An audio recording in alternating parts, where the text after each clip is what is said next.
through? Yeah, that's fine. My general lemonness is allowed to come through on the microphones, I feel. Do you want me to do it on dynamic? This is coming through fine. Okay, cool. What's it coming from, that mic?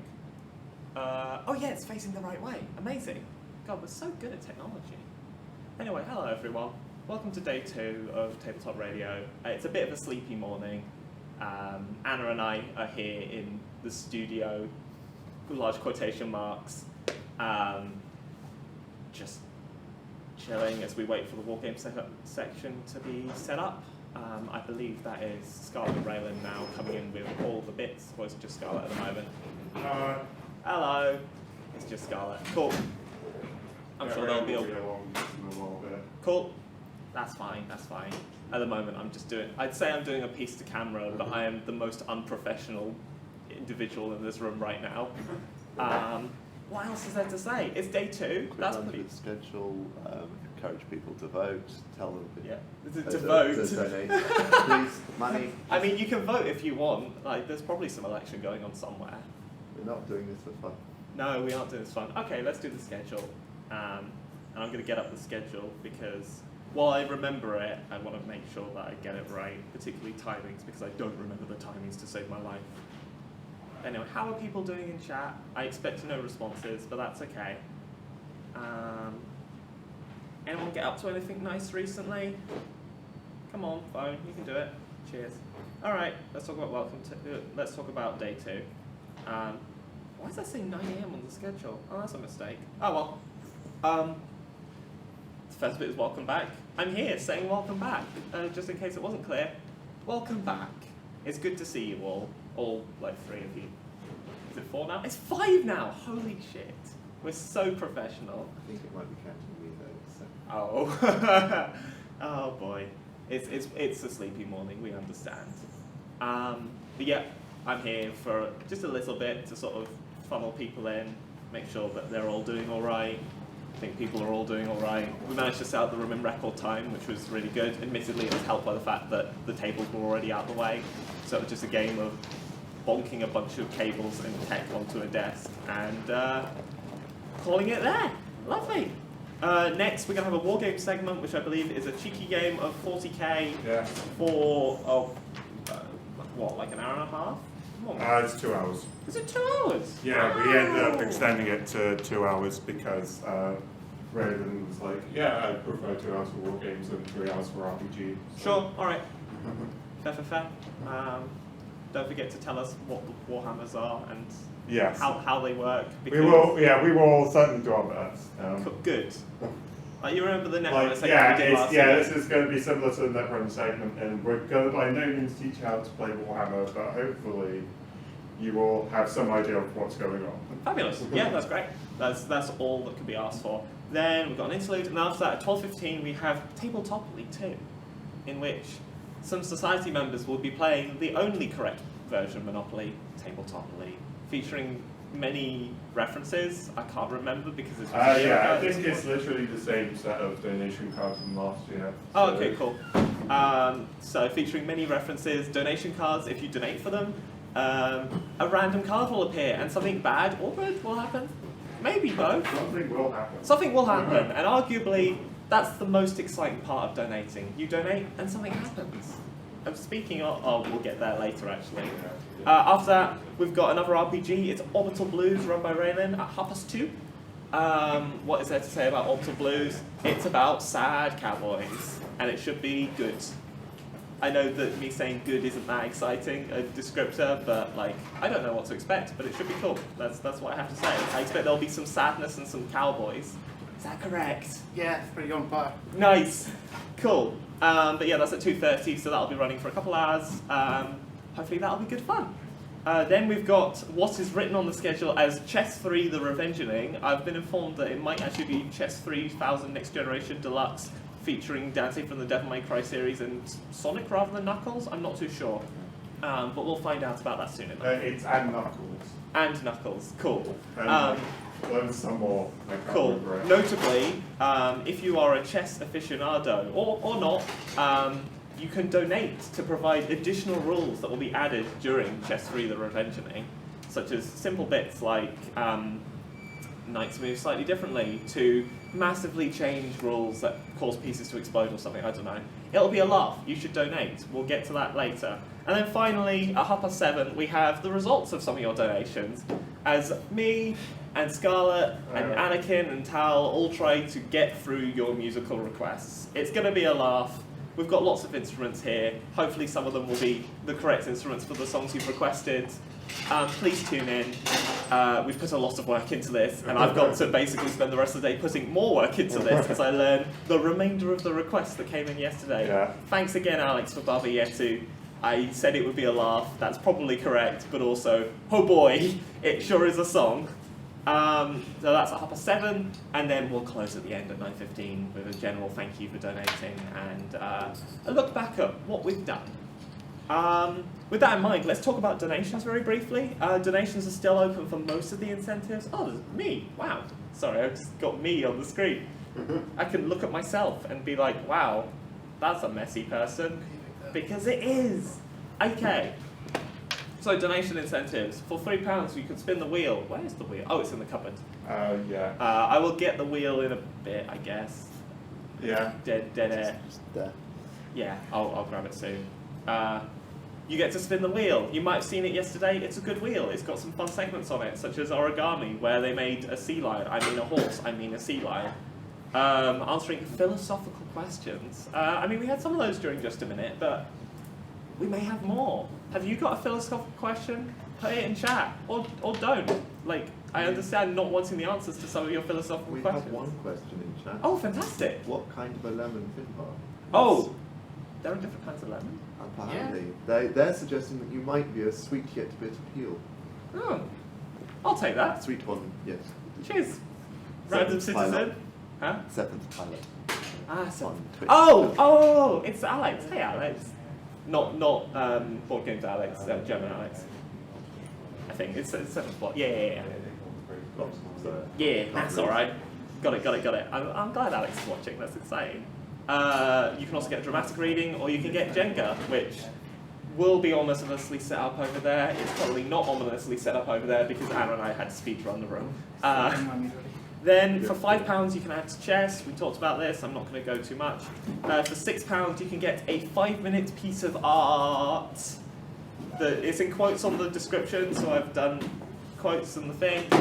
It'll be all right. I'm looking forward to it personally. I want to see what kind of a mess people make with their 5 minutes of art.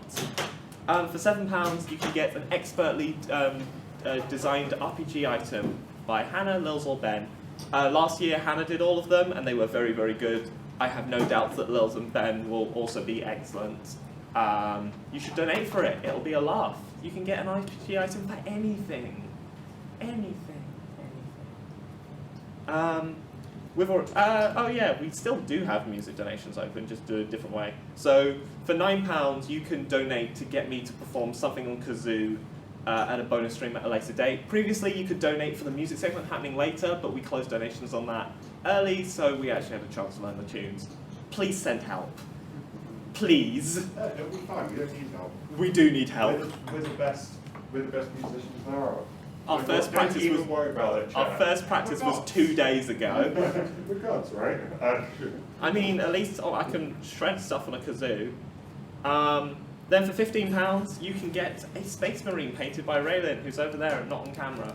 It'll be good. There's already one in the donation incentive fund now, so you can see the sort of thing that you're going for.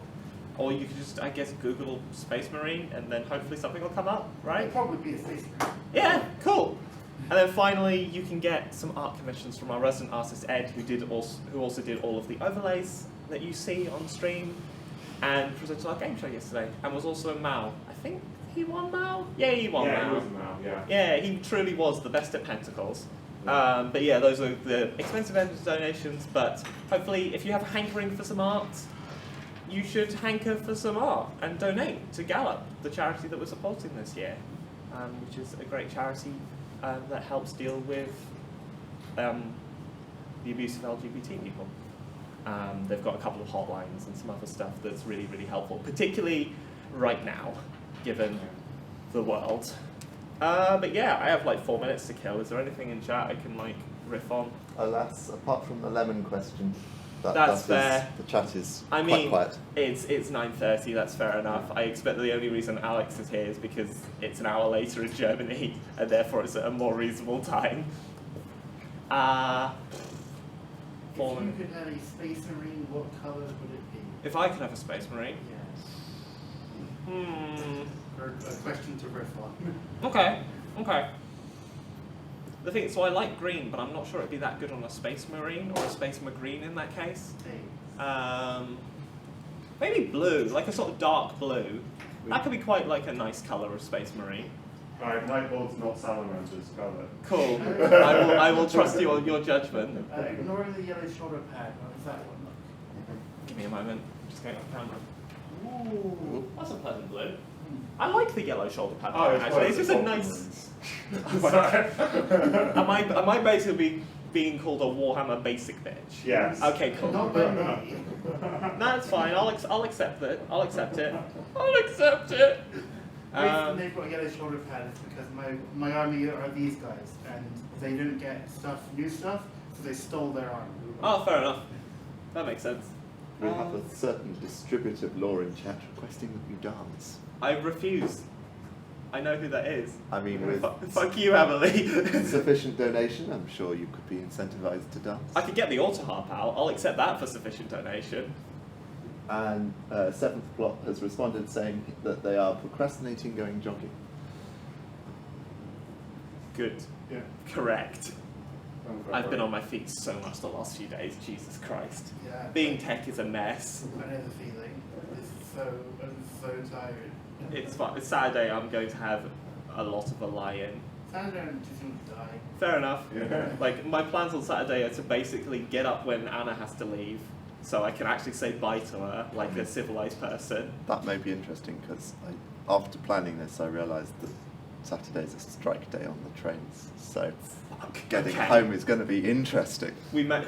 If you need another day, we can sort it. Yeah, I'll have to talk with my family because depending on where the trains are, it might just be more sensible to go up on Sunday. Yeah, that's fine. We'll sort it. Don't worry about it. I'll give you a quick shot in the studio. We can give people a heart attack as promised. Gently. Gently. Why is it so stiff? Because, That's yeah, my there's complaint. there you go. That's all about up and down, not left and right. Oh, okay. I mean, I did undo this one, That's but yeah. I remember this now. You complained about this. Yeah, it's sticky. So here's the mixing desk. Don't buy a cheap Amazon basics tripod. Yeah, I've learned that Moral today. for the life. For reference, I was really excited when I borrowed this tripod. Oh, by the way, we borrowed this tripod, that tripod, one of the cameras, that mixing desk, This tripod. and a couple of cables from Compsock. So thank you so much to Compsock for letting us borrow some of their shit. Oh, and the dynamic mics, they're Compsocks as well. They're a bit cheap, but they do their job well. £20 of them. Oh, a bargain. But yeah, we've got a lovely setup behind. I'm very proud of the setup, and I'm glad that I have an actual audio technician on call rather than just me going like, ah. Don't get me wrong, I'm getting better at audio tech. I'm just not a professional by any measure. And you're kind of a professional. You're a professional, right? You've technically been paid for this. I have been paid for this. I'm Yeah. not sure that actually makes me a professional. No, By that's the Olympic definition, right? yeah, you're a professional. You're good. You're good. Yeah. Are we at 1:45 yet? We are at 1:45. All right, fantastic. Are you ready if we turn the cameras on to you? Not just yet, unfortunately. I mean, we could just turn the cameras on to here Yeah, and you don't have to sure. start. Yeah. Like, this is just Yeah. looking at the setup and shit. Alright, so what we're going to do now is we're going to cut to slides for a moment as we move the cameras around to the Warhammer table. I've set this one up to wide just so they can Cool, see so I what's want this on happening. narrow. If you That's want to set that as top down, ideally. the top down. Okay, we'll see how, Getting as much as you we'll can. see how high this can go. But yeah, we're going to do a very professional changeover as we get this table on, and then okay. it'll be Warhammer time for a couple hours. Get hyped. I'm going to probably be next door practicing all of the music that's going on. Alrighty. In which case, if you cut slides, bye chat. We'll talk very soon. On the wide shot. That's fine. Cool. Yeah, that'll need a name twist. Okay, that's the highest this goes, but we can work with that probably. It's a stiff bastard, isn't it? Yep. I'm really learning that it's a stiff fucker. lift you, Like that? and then up a bit, as Like in, that? yeah, And then right. and then back a bit physically. Yes. That. Bit more? That should be fine if you then twist it up a little bit more. Like that? Another, same again. Yeah, I'll do. Cool. Nice overview of the battleground. Lovely. Just please don't kick it as you're doing your warhammering. Oh yeah, that's a great setup. That's probably good. Try not to.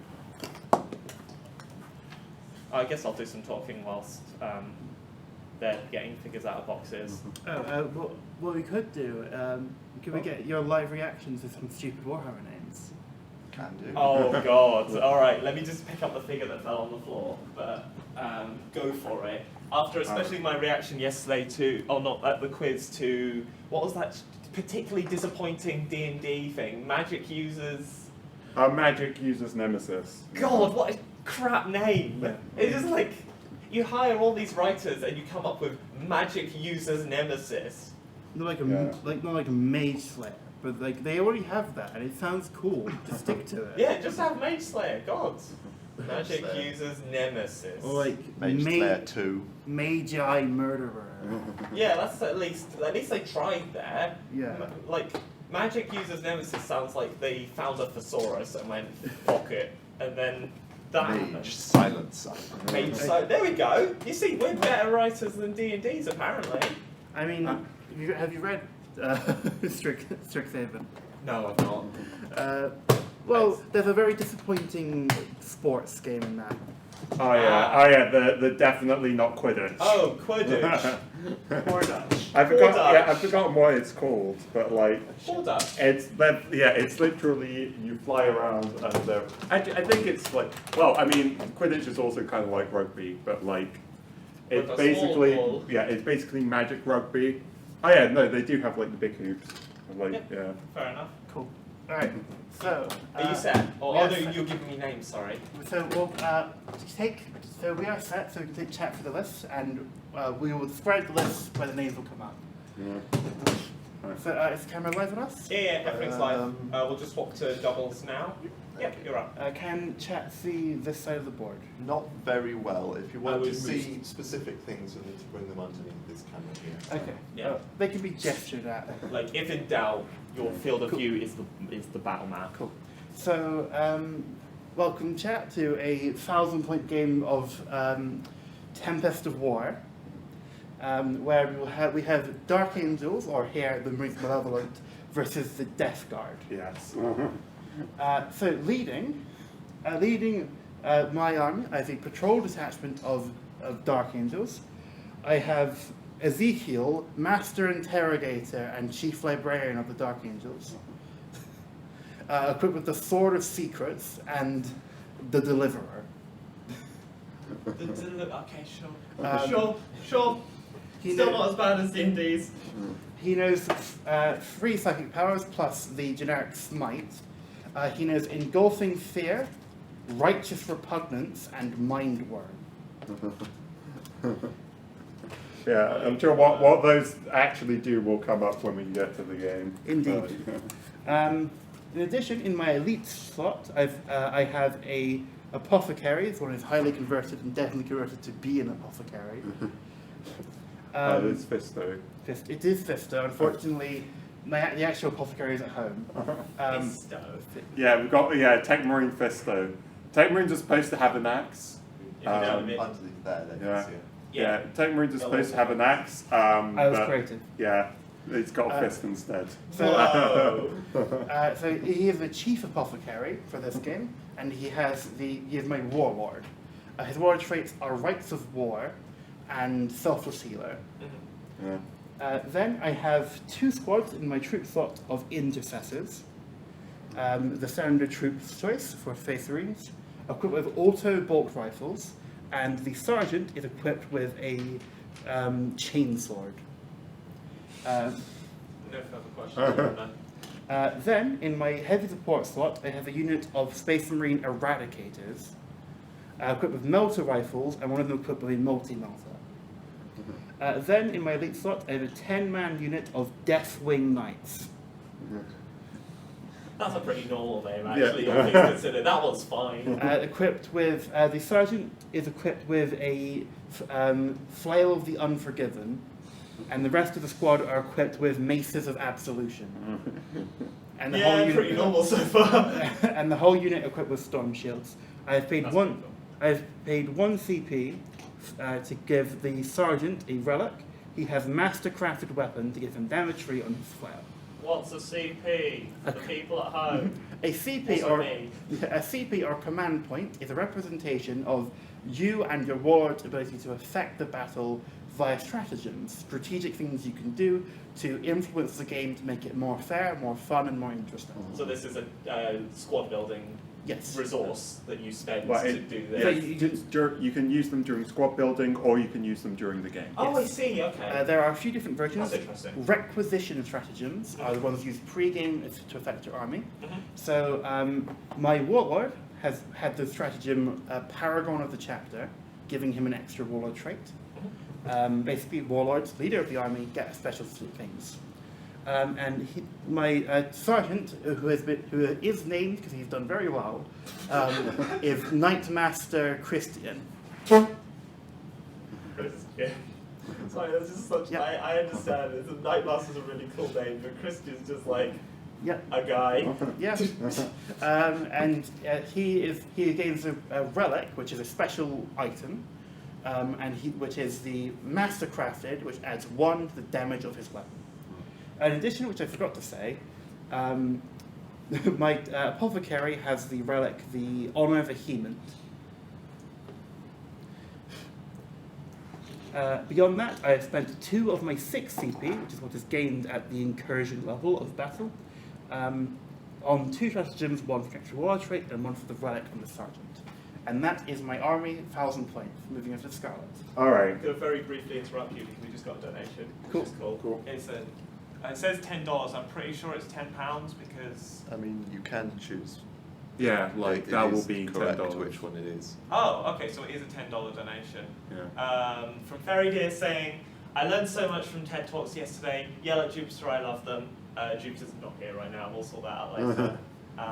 And yeah. Yeah, Jupiter will let it be known that you love them. Thank you very much for that donation. Yes. What's the reward on it? It's. No. Oh, Yeah. All right. So for my army, we have I'm gonna go. my warlord is a malignant plague caster. Essentially, they're one of the magic users in 40k. They have some powers. They know miasma of pestilence, and I need to remember what psychic powers I give him. You'll be posted soon. And again, what these do will come up during the game. He's got the Warlord trait, Revoltingly Resilient, which makes him harder to kill, and the Suppurating Plate, which also makes him hard to kill.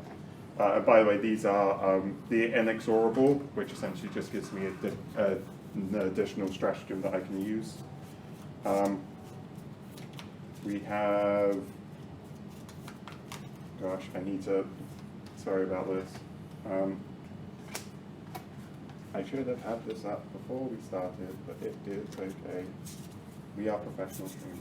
Scarlett has a 20-man unit of Poxwalkers in treachery slot.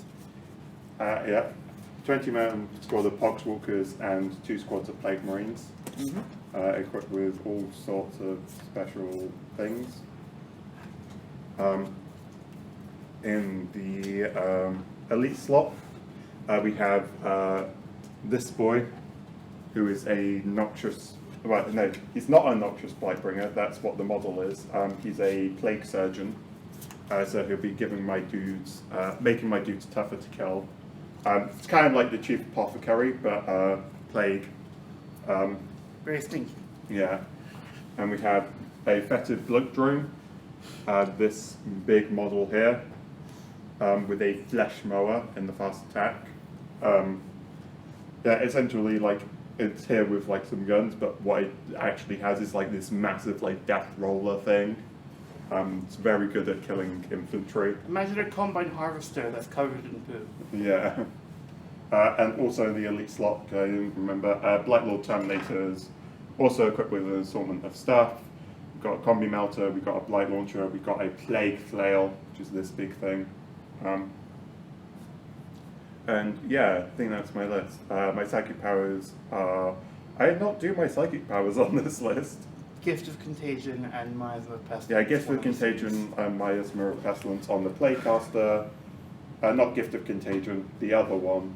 Gift of Plagues. Yeah, something like that. And then Typhus has Curse of the Leper and Putrescent Vitality. Cool. So we are playing Tempest of War, which is a much more simplified and lower mental load game than standard 40k.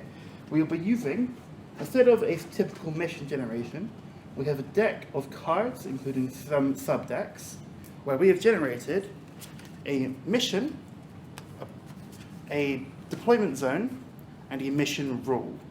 So, our mission, or our primary objective, is burn and raze.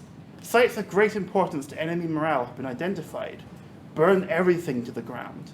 So, in the second, third, and fourth battle rounds, we will score 5 victory points if we control 1 or more objective markers, which will be placed in the battlefield soon, and if we control more objective markers than the opponent.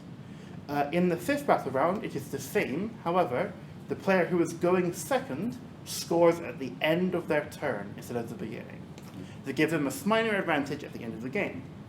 In addition, we are able to use the raise objective action, where if we take the objectives on our opponent's side of the field, we can destroy them, granting us 5 victory points at the end of the game. Our deployment zone is Crucible of Battle, giving us corners of the battlefield opposite from each other. And our mission rule is Supply Lines. Enemy infiltrators are attempting to sabotage and disrupt your supply lines in order to cut off vital resources and lines of communication. In this mission, a player only receives the Battleforge CP bonus at the start of their command phase if they control the objective marker in their own deployment zone. So what this means is we will be placing an objective marker in our deployment zones, these 2 colored spaces, which is where the rest of our army will appear at the start of the game. And in order to gain our CP, as described before, as the game goes on, we must control the one that is in our deployment zone. So, the first thing we will need to do is we need to roll off for the attacker and the defender, showing which of us has engaged the enemy first. The first thing we need to do is place objective markers. Because it is Tempest of War. Correct. Apologies.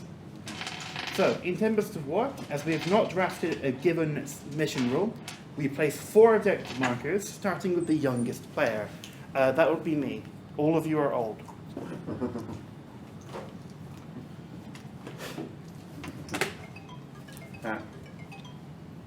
I've taken my medicine this morning. Hey.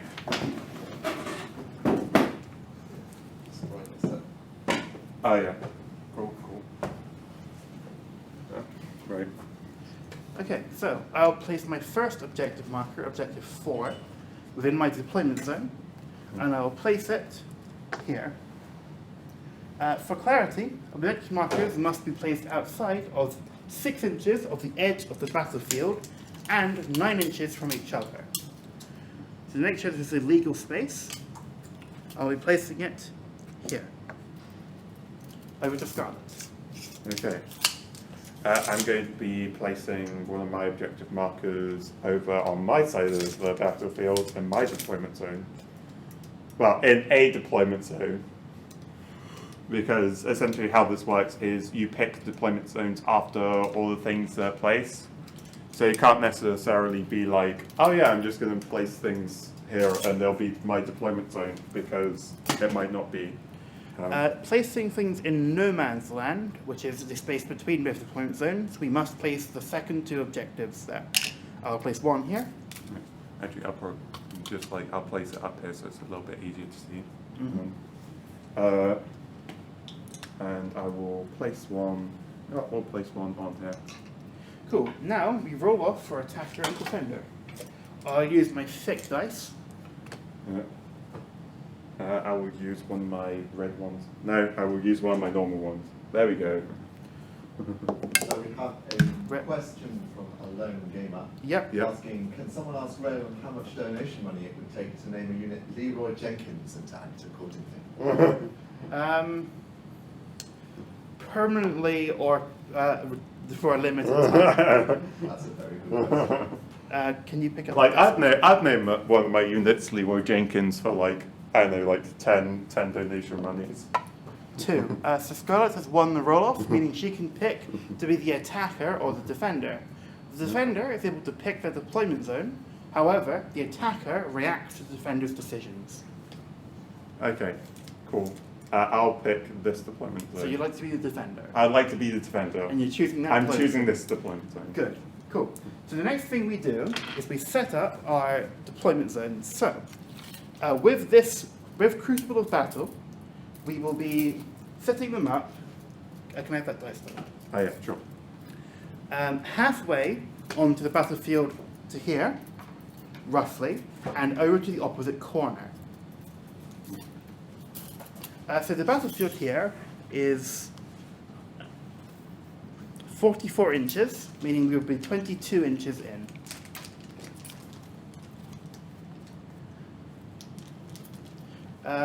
For those wondering at home, if I should have measured out the deployment zones before I placed the objectives, the answer would be yes, but I didn't, because I'm just a gamer.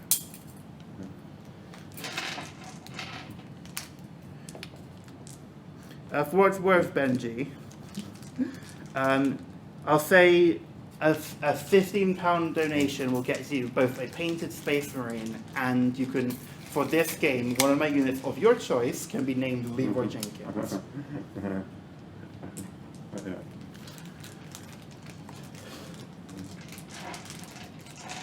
So we now have a $20 donation from Benji. Of course. Asking for a pair of Leroys. Fair enough. A pair of Leroys. One for each faction. Yeah, I said I'd do mine for 10, so like, Okay. yeah. Like, yeah, we'll go with like, the Plague Marines can be Leroy Jenkins. Okay, I suppose then on my side this will be Tech Marine Leroy. Or Apothecary Leroy. Chief Apothecary Leroy. For some respect on his name. Many thanks for that donation, Jim. Yeah, thank you. Seriously. So, yeah, like, how far is it on the side? 22. 22. Cool. And then The next step once you set up deployment zones, if you continue, yeah. is to declare transports and reserves. Transports are units which can transport other units, such as the Venerable Rhino battle tank, or several other options. However, in this game, we have taken no units with a transport capacity, as such we skip this step. However, next we declare reserves.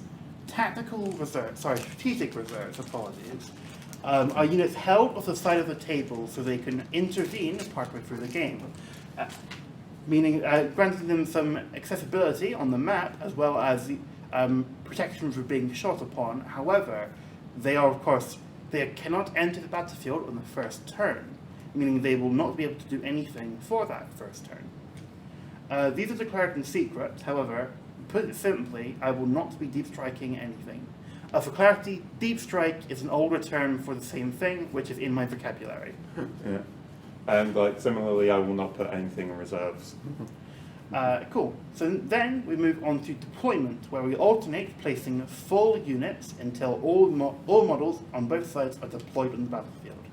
As Scarlett is the defender, she places her first unit first. Yeah, and I will place my plague zombies, aka the Poxwalkers. For those unaware at home, Scarlett's army, the Death Guard, serve the Chaos God Nurgle, the god of rot and decay. Yes. So like, yeah, a lot of my stuff is like plague themed and has generally like stupid names to do with plagues. Like, so we have Poxwalkers, we have the Fetid Bloat Drone, we have the Plague Surgeon, we have the Malignant Plague Caster. Lots of plagues in this list. And of course, Typhus, the big boy. there is a squad of poxwalkers. Wait, hold on. I missed one. There is a squad of poxwalkers on the table. Mm-hmm. I will deploy a unit of intercessors.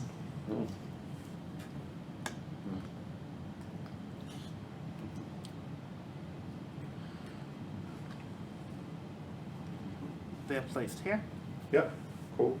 I will place. Yeah, we'll place Leroy Jenkins, the unit of Plague Marines. We're in the Blight Leroy Lords. Jenkins. We're in the Blight Lords, Leroy. What? No, the Plague Marines will. They're all Leroy. They're all Leroy. Oh, you donated so much money, they are now all Leroy.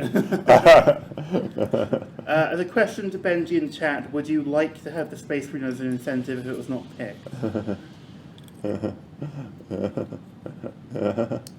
Yeah. Alright, cool. Actually, you. Oh, yeah, we'll go like that. Cool. I will deploy a unit of my Eradicators.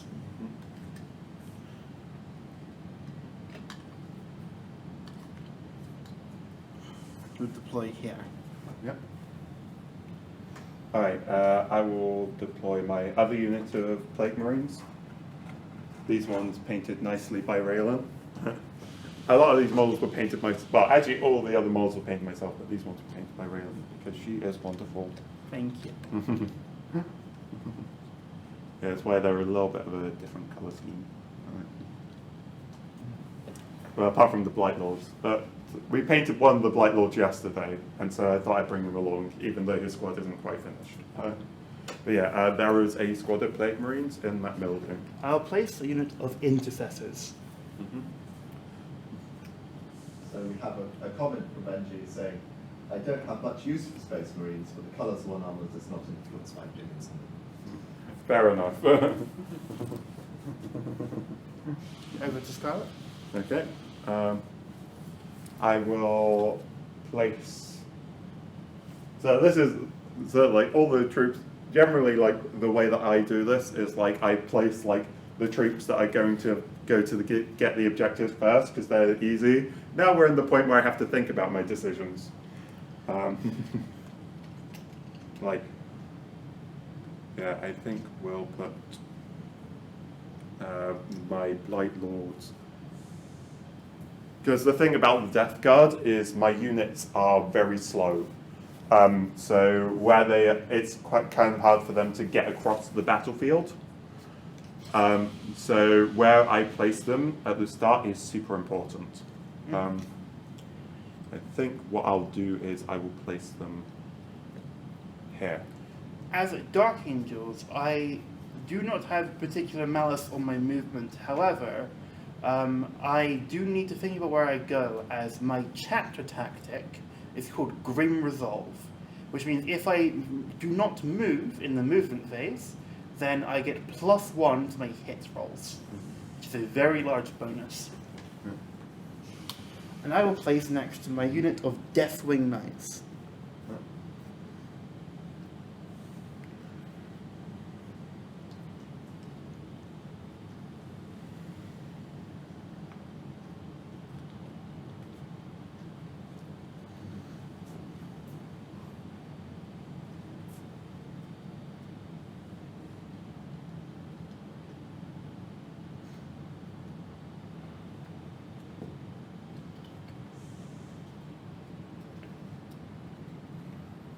And Deathwing Knights are placed.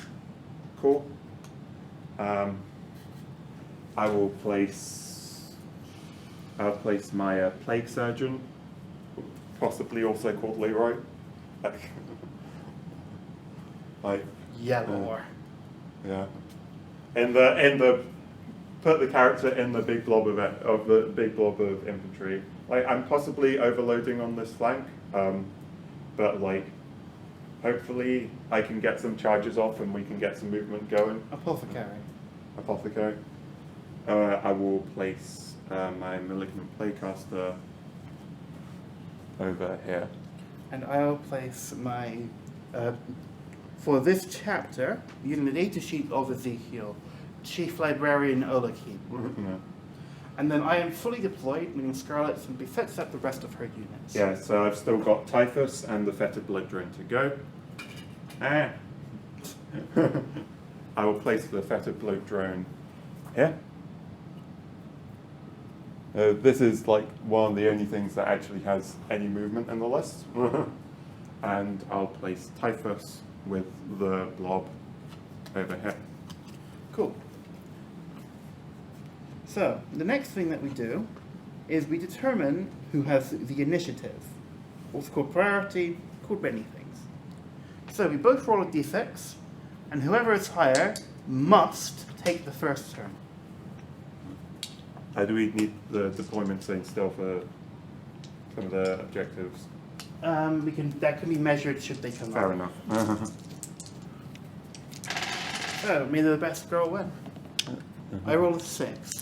I rolled a 1, so guess who's going first? That'll be me. So, in Tempest of War, at the beginning of each of our turns, we draw from a deck of cards. These determine our secondary objectives for the game. This one being a separate stratagem, allowing us to doctor what cards we have to a degree. We do not know what these are, but we must attempt to score them in order to gain an advantage over our opponent for victory. Compared to standard 40k as it stands, this massively reduces mental load, as you only have to think about what cards you have drawn. Each card can score a maximum of 5 points, and they are discarded after they are scored. There are, however, several cards that cannot be scored in the first battle round, as they would be unfair. So, I must investigate sight, which means I must have one of my units do an action in the center of the battlefield. An action is somewhat of a dubious term, effectively meaning that after they move and start doing it, they cannot do anything else. They cannot charge, they cannot shoot, and they cannot do other things. But that can be done in the first battle round. Then I must storm hostile objective. So I must either control one or more objective markers that are controlled by my opponent at the start of my turn, which is impossible, as I simply do not have the movement to get over there. Or the opponent did not control any objective marker at the start of your turn, and you control the objective marker in your opponent's deployment zone, which unfortunately is also impossible. And finally, behind enemy lines. This secondary mission is achieved at the end of your turn if 2 or more units from your army, excluding aircraft units, are wholly within your opponent's deployment zone. So these kind of suck. As such, I will be spending 1 of my 4 CP down to 3, which I'll be counting with this very big dice. As you know, apologies. This big dice will be the turn marker, and go up here. And my CP will be counted with this D8. So go over here. To use new orders to discard behind enemy lines and draw a new card. Which is bring it down. When this secondary mission is first generated, your opponent must identify the model from their army on the battlefield that has the highest wounds characteristic. Think of this as hit points. If 2 or more models are tied, your opponent selects one of these models. I believe that would be the Fetid Blood Drone. Yes, the Fetid Blood Drone is the most on 9 wounds. Cool. So, that gives me... Wait, actually no, it's a tie between the Fetid Blood Drone. No, Typhus has... It's the Fetid Blood Drone. I thought so. Typhus has 6 wounds. The Blood Drone has 9 now. Yes, it does. That is a demon prince. Yeah. Cool. So that gives me my objectives. Then, it starts with my command phase, technically first, but don't worry about it. I generate 1 command point. 4 is somewhere on the D8, there it is. Otherwise, I have no abilities to resolve in the command phase, which is where you can give orders or other such things from given units. The main thing, though, simply being that you gain a command point. So, Then we move into the movement phase, where we advance our troop forward to claim victory. So first off, my intercessors are going to move 6 inches to get closer to this objective. This terrain piece here is a ruin. Among other things, a ruin is breachable, meaning infantry, beasts, and swarms, keywords for a unit, are able to move through the first floor as if it were not there. Yeah, basically that's everything on the battlefield apart from my blow drone. Correct.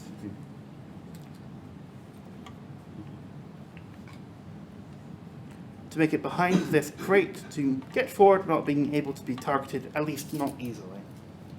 Then my Eradicator squad is going to take a move up onto the ruin. The ruin gives you light cover, which is +1 to the saving throw that you make after every time you get attacked. Saving throws are your ability to, or armor saves, is your ability to your armor to resist a shot. The majority of units on this battlefield have a 3-up armor save,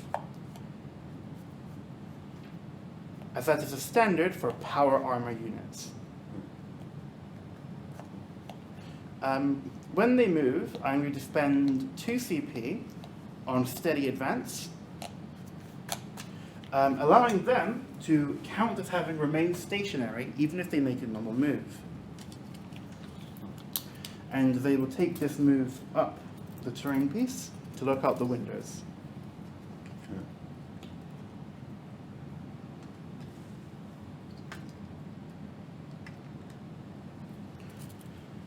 Then, in the middle, my Deathwing Knights unfortunately only move 5 inches, which they will advance straight forward.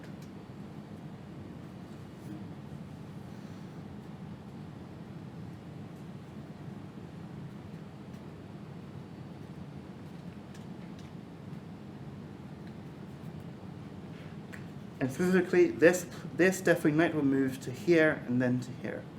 These two move 6 inches, allowing them to easily catch up behind the knights. Then, those intercessors over there, as they are within capturing range of the objective, 3 inches from its rim, as well as it being in column, will remain stationary, as currently they're in a decent position. Then, we move into the psychic phase, where powerful psychics, called in the setting psychers, attempt to manifest their psychic powers. What is psychic? Both of us on the field have a psyker. I have Chief Librarian Olakim, and Scarlett has 2, a Malignant Plaguecaster and Typhus. When making a psychic test, I choose one of my psychic powers to resolve, and I roll 2d6. Every psychic power has a warp charge, which I must equal or beat with my dice roll. However, if I roll 2 1s or 2 6s, the warp, basically hell, opens up to try and eat my psyker, called Perils of the Warp, which is bad. In addition, if Scarlett has another psyker within 24 inches, they can attempt to deny the witch. If they are able to beat my psychic power, then they they roll 2d6. If they beat my roll, get over, not equal to, over, then it is denied and does not resolve. Yeah, so it looks like Typhus isn't in range to deny, and I imagine neither is the Plaguecaster. So essentially, Reylynn gets free reign on her psychic powers for this turn. Mm-hmm. So, I'll be casting Righteous Repugnance onto the Deathwing Knights. Righteous Repugnance has a warp charge of 7, and if successfully manifested, means when they fight in melee combat, they re-roll all hit rolls and wound rolls. Olakim gets +1 to casting their psychic power for his ability of being a master in Terramancer. He rolls an 8 +1 to a 9, which beats 7, so it is successfully cast, leaving it here as a reminder. Otherwise, his other psychic powers might not be in range, but I will see.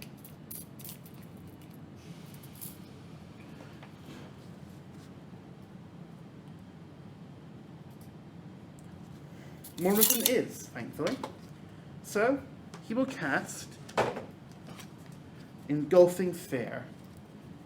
which is a warp charge of 7, and I select an enemy unit within 24 inches of the striker, and it gives them several debuffs. I cast it on a 10 plus 1 to 11, which of course beats 7. So, that unit of Blight Lord Terminators has -1 from their leadership, meaning they're more likely to run. They fail all actions, but they're not doing anything at the moment. And in addition, they cannot use objectives secured, which is basically means makes it easier to take objectives. I'll place that over there as a reminder. Yep. In addition, at the end of my movement phase, as I move in 6 inches of the center of the battlefield, they will start to do the action for Investigate Site. As they are a big unit of infantry, it will be completed at the end of my turn. That's it. Then, into the shooting phase. Leave me down at 2. First, I will start by electing my Eradicators, bless you, to fire at the Fetid Blood Drone. The 2 of the Eradicators are equipped with melter rifles, and 1 equipped with a multi-melter. These are strength 8, AP 4, and damage D6. More damage at closer range, however, I'm too far away. In addition, they have the ability Total Eradication, meaning if they all fire at the same target, they shoot twice. So starting with me, I have no stratagems I wish to play. Do you? I have no stratagems I wish to play. Cool. So as they counted as having remained stationary, they hit on a hit roll of 2, which is 4 hits. They have strength 8 against toughness. Toughness 7 on the bloat drone. For clarity at home, all units in 40k have a ballistic skill, which will be an X plus, so say they have a 3-up. This is simply what you have to meet on the hit roll die. Because I am Dark Angels and I remain stationary, I get +1 to the hit roll. Then in the wound roll, I check the strength of my weapon, which is 8, against the toughness of the target, which is 7. Because I have exceeded the target's toughness, I wound on a wound roll of a 3+. I get 2 2s, which is unfortunate, but I do get 2 successful wound rolls. The Fetid Bloat Drone has a 3-up armor save. With my AP of 4, which reduces the armor save by that amount, Scarlett cannot make a successful save on her armor save. However, the Fetid Bloat Drone has a rule called Demonic, which means that it has a 5-up invulnerable save. What that means is that even if I can't take my armor save, or my armor save is higher than 5, I still stop these wounds on a 5+. And they're both made. fuck. Okay. Very good roll. Yeah. So their ability Total Eradication, I think it's Obliteration, but Eradication is better, as Obliterators are of course a different unit, will activate, so they fire again on 2s. They miss once, but they hit 3 times.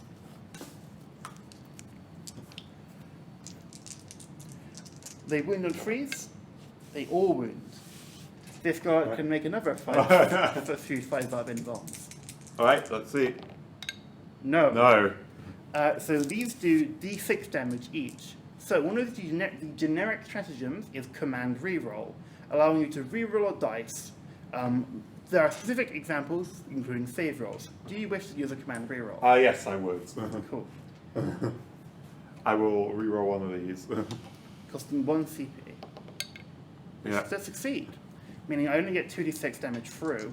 However, a damage roll can also be rerolled, meaning if I fuck this up, I do still have a chance. And also, bearing in mind, the bloat drone has disgustingly resilient, so these will be at -1. That's a rule that a lot of the Death Guard have. Yes, to be clear, -1 to a minimum of 1. Yes. Fuck. So at the moment, there's 2 damage, and the bloat drone has 9 wounds. So would you like to I command will point spend a reroll? command point to reroll the 1. Yeah. Yeah, that's what. Yeah. That's another one. A lovely reminder for folks: don't reroll 1s; they will become 1s.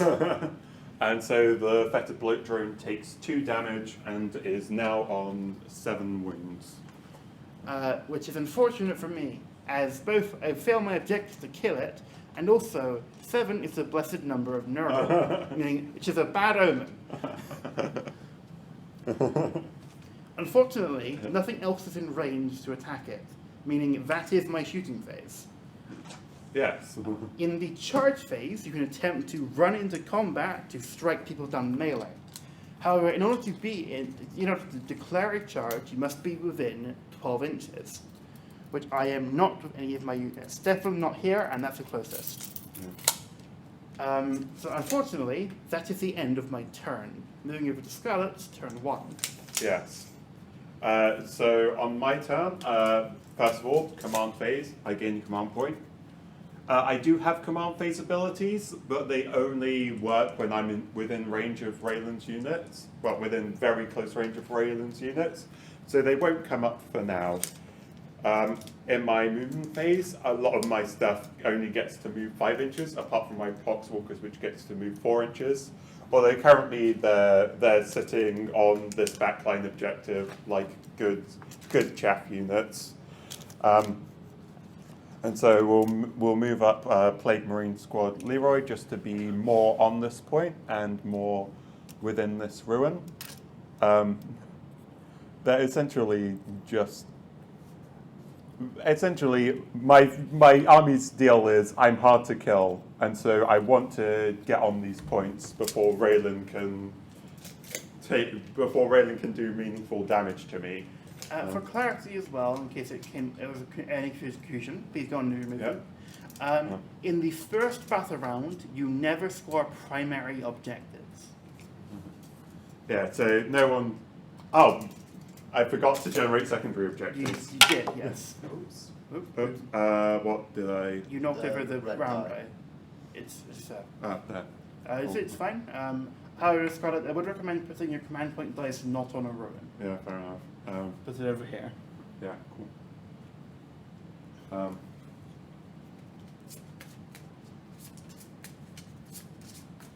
Right, and we have.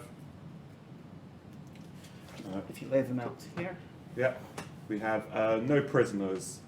When this secondary exterminate your enemy. While this secondary mission is active, keep a kill tally.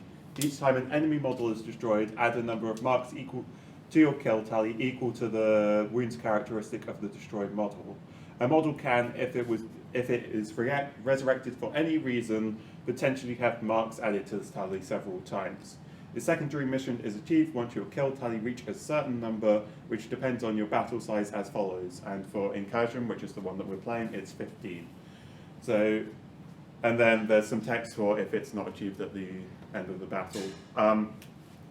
So essentially, I need to kill 15 wounds worth of Reylynn stuff for this one. We have Hold the Line. This secondary mission is achieved at the end of your opponent's next turn or at the end of the battle, whichever happens first.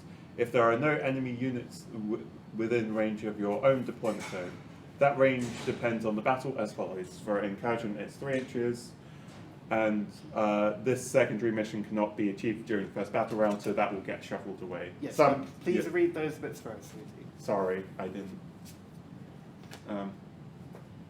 Yeah, this one can be achieved on the first battle round. Dominate the field of battle. Storm every site of tactical importance and leave the foe with no place to hide. This secondary mission is achieved at the end of your turn if either of the following are true. You control one or more objective markers that were controlled by your opponent at the start of your turn, and your opponent did not control any objective markers, and you control the one in your opponent's deployment zone. So this is the same one that Reylynn has. Well, yeah, that Reylynn has. And then we have Defend Stronghold. This secondary mission is achieved at the end of your opponent's turn. It cannot be achieved during the first battle round. Battlefield Supremacy. This secondary mission is achieved at the end of your turn if I control 3 or more objective markers and I also control more objective markers than my opponent. So those are some decent secondaries. I might have a little bit of trouble getting to these ones to be able to control more than Reylynn does. But yeah, so I need to kill stuff. I need to take one of Reylynn's objectives, and I need to control 3 or more I think I might re-roll one of those because it's going to be quite hard for me to get to this side of the battlefield. So yeah, I'll spend one command point to discard Storm Hostile. Actually, no, I'll discard one to. I'll discard Battlefield Supremacy because that one makes more sense, and I will draw a new one. Grind them down. When this secondary mission is active, keep an attrition tally for both players. Add 1 to each player's attrition tally each time a unit from their opponent's army is destroyed. At the end of your opponent's next turn, or at the end of the battle, compare these attrition tallies. If mine is higher than my opponent's, then that secondary mission is achieved. So now I need to kill more stuff than Reylynn does. Scarlett wants to kill me. Yes. More than usual. Yes, generally killing is good in Warhammer, but now I get points if I kill stuff. Alright, so now we will proceed with the movement phase as we were doing before, now that I have remembered my abilities. So we'll move the bloke drone up. So where like this model has guns on it, the bloke drone only has melee weapons as I've equipped it. Mm-hmm. So it needs to be able to get into combat with Reylynn. I think, so I won't quite be able to get within charge range of Reylynn this turn with my Blight Lords. With the Blight Lords now. So I'm going to advance them up the board so I can maybe get there in future turns. And most weapons can't be fired after you've advanced. That's it. But I've got a Blight Launcher which can be. So that at least softens the blow of advancing a little bit. So 4. Yeah, I rolled a 4 on the dice, so I get plus 4 inches to my movement, so I get to move 9 inches instead of 5. And then these guys will probably like, because we don't necessarily want to be within Raylynn's firing arcs. Because we want to be able to fire with the Blight Launcher, but we don't want to necessarily take a bunch of fire unnecessarily. So I think we'll just like move towards this ruin. Crash of the Terminators coming right up. Yeah. Do you have any questions in chat? Yeah. We've got one question from Fang Cutie. What is Typhus's deal? Wow, I wonder who that could be. Just like, essentially, Typhus is the first captain, well, yeah, during the Horus Heresy, and of course now, he's the first captain of the Death Guard. Essentially, the most important person, apart from the Primarch, who is literally like the dad. Yeah, the dad of the chapter. And essentially, actually no, before he was the chief librarian. Correct. Not the first captain. Essentially, because he is a psyker, as we have pointed out before. But Mortarion, who is the dad of the chapter, don't like psykers much. Like, in fact, he was one of. I'm advancing the Plague Marines as well, so I can get closer. They rolled a 6, so they get to move 11. But like, so essentially, like Typhus suffered like a lot of angst in the Loyalist Death Guard because he was a psyker and his chapter didn't like psykers a lot. And so essentially he was the one who ended up taking his ship full of like Death Guards called the Terminus Est, and he brought it like into the warp. Essentially, like the warp is used for faster than light travel in 40k, but it's also very dangerous. So most ships have a thing called the Gellerfield, which stops evil stuff from going in. But Typhus wanted the evil stuff to come in, so he lowered the Gellerfield. And essentially, Nurgle sent the Destroyer Hive to meet Typhus. which is essentially a bad plague. Very bad. Very bad plague. Very stinky. And so like he he ended up like taking on this plague, and it infected all his guys, and he essentially had to make a bargain with Nurgle to essentially hand over the Death Guard to Nurgle in order to kind of like save himself and them. Okay, is that your movement phase done? I believe so. Yeah, those Poxwalkers are staying there. Cool. Into the psychic phase. Right. We have stuff to do in the psychic phase. Indeed we do. And I have moved within deny range, inches, which so, is deny range. Yeah, but hopefully, like this means that also my powers will be in range, so I'll be able to use them. Mm-hmm. So first things first, we're going to start off with Typhus. I need to actually. He's fine there. Yeah, I forgot to move my plague caster, but I think he's all right. Okay. So Typhus is going to first cast. He has Curse of the Leper and Gift of Plagues, I believe. Yeah, Curse of the Leper and Putrescent Vitality. So I'm going to use Putrescent Vitality on my Blightlord Terminators. Mm-hmm. That gives them +1 strength and +1 toughness. And it goes off on a 6 on 2 dice. It also should be made clear when Scarlett does this that Typhus casts 2 psychic powers, correct? Yeah, And denies 2. and denies 1. Denies 1. Lamau. Yeah. Whereas my Chief Librarian Olakim casts 2 psychic powers and denies 2. Yeah. As I'm not in range of the Playcaster, I will be attempting to deny both the powers. Scarlett rolled a 7. Yeah, I rolled The a blessed 7 on that. Yeah, Blessed. doesn't matter. And I will attempt to deny the witch. And Hannah the Eternal, I promise I will not tell Reylynn that the phrase Typhus has dropped into your head. Don't worry, they will not find out. Believe me, I've done so. I've thought of that already. But thank you for the gift. Typhus is sus. Alright, yeah. He literally was sus. He got the entire Death Guard infected. Yeah. He was the imposter. The imposter among us. But yeah. So yeah, that goes off. So now these guys are +1 strength and +1 toughness. Mm-hmm. And now he's going to attempt to cast, I believe Curse of the Leper has 18-inch range. Yep. And he should be in range of that now. So we're going to cast it on the Deathwing Knights. Mm-hmm. This one goes off on a 6. That is 8. Okay, I'll attempt to deny. I roll a 7. What does that power do? So we roll 7d6, and for each result that exceeds the enemy unit's toughness characteristic, you take 1 mortal wound. Go ahead. And what's the toughness of your Deathwing Knights? 4. 4.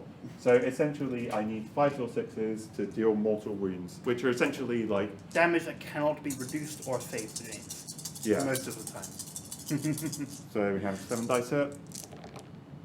That is 2 mortal wounds. Okay, and as I mentioned most of the time, as my apothecary grants my squad within 3 inches a 6-up feel no pain. Otherwise called a shrug or other such thing that has no official name. Basically, I roll dice, and if I succeed the roll, I get rid of that wound lost. And I do not. So 2 damage put onto the Deathwing Knights. They have 3 wounds per model, so one of them is reduced to 1 wound. Yeah. Alright.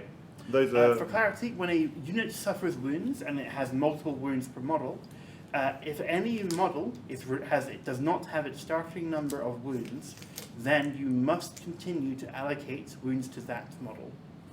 Basically, you can't spread around wounds to reduce the amount of people lost. Yeah. Alright, and now we're going to go for my Malignant Playcaster. Miasma of Pestilence. Yes, we're going to cast Miasma of Pestilence on my Fetid Bloat Drone.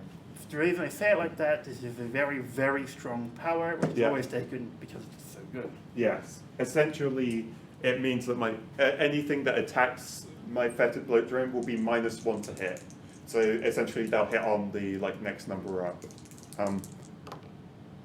That's a 5. I don't think that goes off. Would you like to command? I will use one of my command points. Pair to rolls. four. Pair rolls. Pair rolls. No, it's fine. We're gods, right? It's still a 5. Unfortunately, Nurgle is not with you this day. No. No, But it's fine because we've got another power, which is Gift of Plagues. So essentially, one rule that I forgot to mention is that all my guys have an aura of -1 toughness that gets bigger as the game goes on. Yes. Currently, it's just things that I'm in combat with. But this stratagem means that I can increase. What? The psychic power, sorry, means that I can increase the range of that by 6 inches. In essence, as you keep on going, Yeah. the Death Guard are so horrible to fight, covered in awful poxes and plagues, that your armor starts to rot away, Yeah. and your body just is filled with fatigue. That's 8. Cool. I So- cannot deny. Yep. And so now the contagion range of that is 7 inches. Well, it's 1 plus 6. This is the only battle round where it works. So it does reach that if I wanted to shoot with them. But yeah. So that is my psychic phase. A little bit longer than Raylan's psychic phase. But yeah, now we move on to the shooting phase. A lot of my stuff advanced, so then not much to do here. And also these guys are behind some obscuring terrain, so don't have many targets. And did they not go into it? No, they didn't. Okay, so for clarity at home, ruins are also obscuring, which means if they're tall enough, more than 3 inches, such as these 2 pieces, then they are obscuring. Well, they have the rule always, but it comes into effect if it is tall enough, which means that if you are not on or within it, then it blocks line of sight regardless of what the bit is. So say this bit here, despite its windows, it is obscuring, and as such, a line of sight cannot be drawn through it. Yeah. This is an incredible rule from the introduced in 9th edition that makes the game significantly better. Yeah. Anyway, would you But like we to do go have on? some assault weapons that we can shoot with. So there is a blight launcher here that can fire into your Nightmasters. Your Deathwing Knights. Nightmaster is the sergeant. Yeah, Nightmaster is the sergeant. So it gets. Let me just give me a second to refresh myself on the rules. It is a blight launcher. Yeah, this is a 2 blight. shots. Yep, 2 shots. I get -1 to hit because I advanced. So normally they have the skill of 3 up, so now they hit on 4s because they're at -1. So 1 hit. So it's your strength 6, and your Yeah. toughness 4. However, bullshit rules. My Deathwing units are in a circle. This means that no matter what, by any attack, when they are wounded, they can a wound roll is only successful on a 4, 5, or 6. Yes. I've also got a rule called Plague Weapon, which means that if this roll is a 1, I get to re-roll it.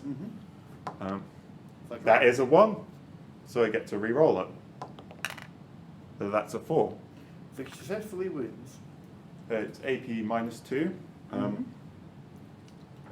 So, a rule that does not come into play just yet is Armour of Contempt, which both of our armies have. In essence, Space Marines are very hard to kill, and Power Armor very effective. As such, any unit with Armour of Contempt, all Space Marines and Sisters of Battle, reduce AP of weapons by 1. So reducing the AP of 2 to 1. They have a 2-up save base. Ignore me, they don't get Armour of Contempt because they have a Storm Shield, which is better. But essentially, they have a 1-up save reduced by 2 to a 3-up, which they make. Yep. So the armor saves the hit. Yep. So no damage there. This squad also has a multi-melter, which I believe has 18-inch range. Not a multi-melter, a combi melter. Which is also an assault weapon. Well, the melter side of it is the bolterism. Essentially, like Chaos Marines have 2 weapons jammed together, especially like these Blight Lords. So a combi melter is a bolter and a melter jammed together.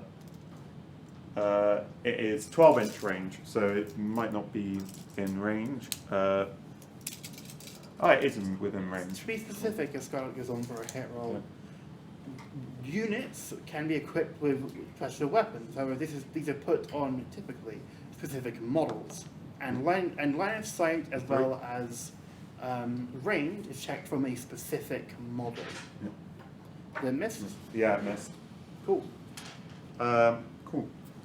Anything else? I do not think so. Okay, we move on to the charge phase. And you can see a very pretty charge over here.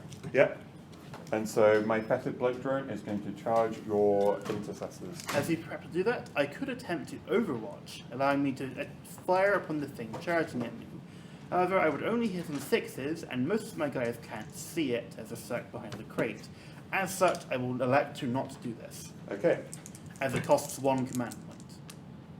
That's an 11-inch yep. charge. When you charge, you roll 2d6, and you can move up to that a number of inches. Before you do so, you declare your charge target, and you must end your charge within 1 inch of that unit. Yep. And so I will move my fetid blood drone over to here, Cool. staying outside of 1 inch of your eradicators. Okay, there are no overcharges. Yep. So we move into the fight phase.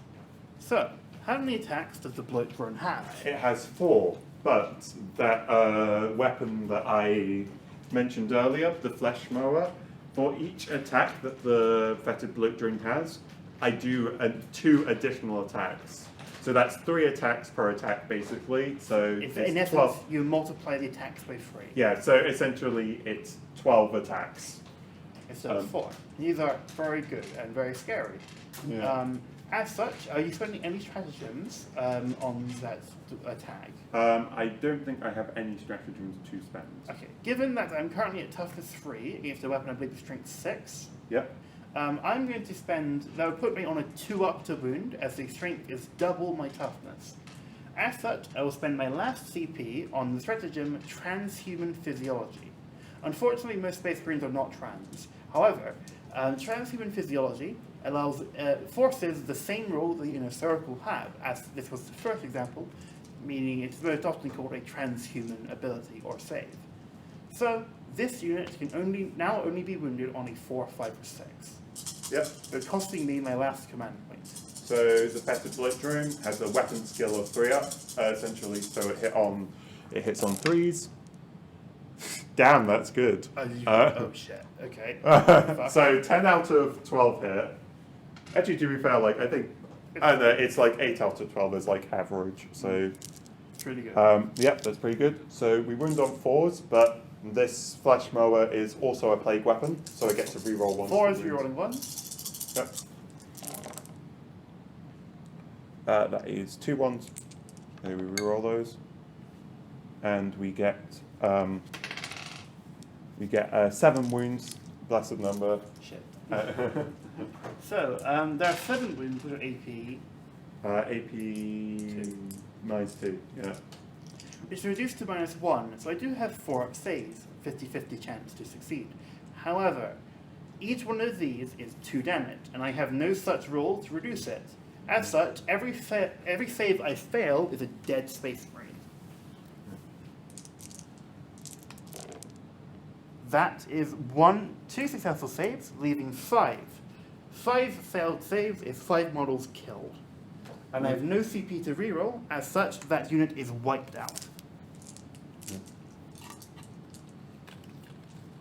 Yes. Yeah. And so in the fight phase, you also get to move. So you first get to move 3 inches to pile in, and then 3 inches to consolidate. And then after you fought, 3 inches to consolidate. Mm-hmm. So I'm going to move 3 inches to consolidate. Mm-hmm. Is there a way I can boop them? Yep. Remember, engagement range is within 1 inch horizontally and 5 inches vertically. Yep. So I'm going to put my fetid blood drone on the other side of the windows, and that's put me with engagement range of them. Now, I've already fought. I can't fight them. But this means that if you're in engagement range, you can't shoot back. unless you're a vehicle or a monster or something big. Or other such rules. Yeah. But like, so what I'm hoping to do here is stop Reylynn from shooting her big scary melter guns at me. Okay, however, because I have been engaged in combat, I do get to fight back. Unfortunately, Eradicators are not very good at it. They are pretty good for being Space Marines, however, that's about where their beings lie. They have 2 attacks base, giving me 6 attacks. In addition, there's an additional attack for one of them being the Sergeant. Sergeant's just getting +1 attack. These hit on 2s because I did not move in Scarlett's movement phase. The ability is kind of silly. Can you get that dice? Yeah, sure. Here. For all of 40k, as a general rule to help out the game, dropped dice don't count. Yeah. Like, it's general thing, you don't have to like go chasing for dice in order to... Yeah, so currently I'm strength 4, toughness of the bullet drone is 7.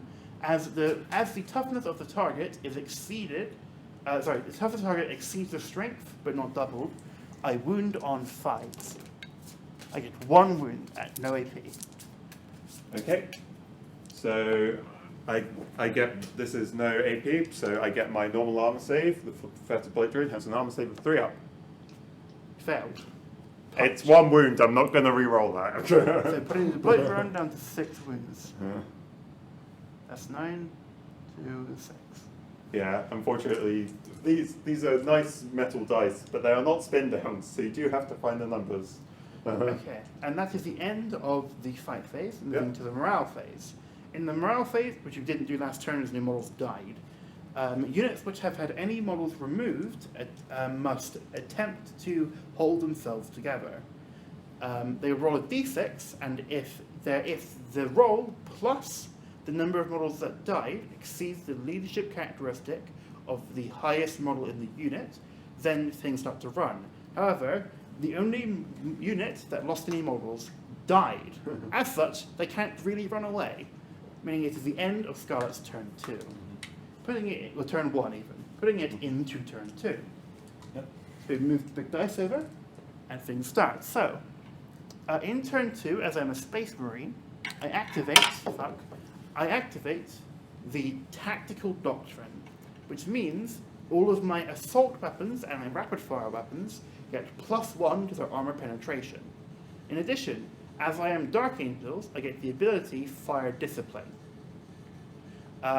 which means my non-Deathwing infantry units can fire their assault weapons and rapid fire weapons in engagement range of enemies, hitting on a 5. So, were you aware of that when you engaged the Eradicators? No, I wasn't. Would you want to take it back? Probably not. Because you are stopping the multi-melter and you're making the hit on 4s, not 2s. Yeah, like... And you're forcing me to spend the CP if I want to fall back and shoot. Yeah. So actually figures 2, so I can. But, for these objectives, so I did not storm a hostile objective, and I will discard it. I've also got 1 on grind them down and 10 on no prisoners. Yeah, so I will discard this. Technically I would have done this at the end of my turn, but I forgot. I forgot.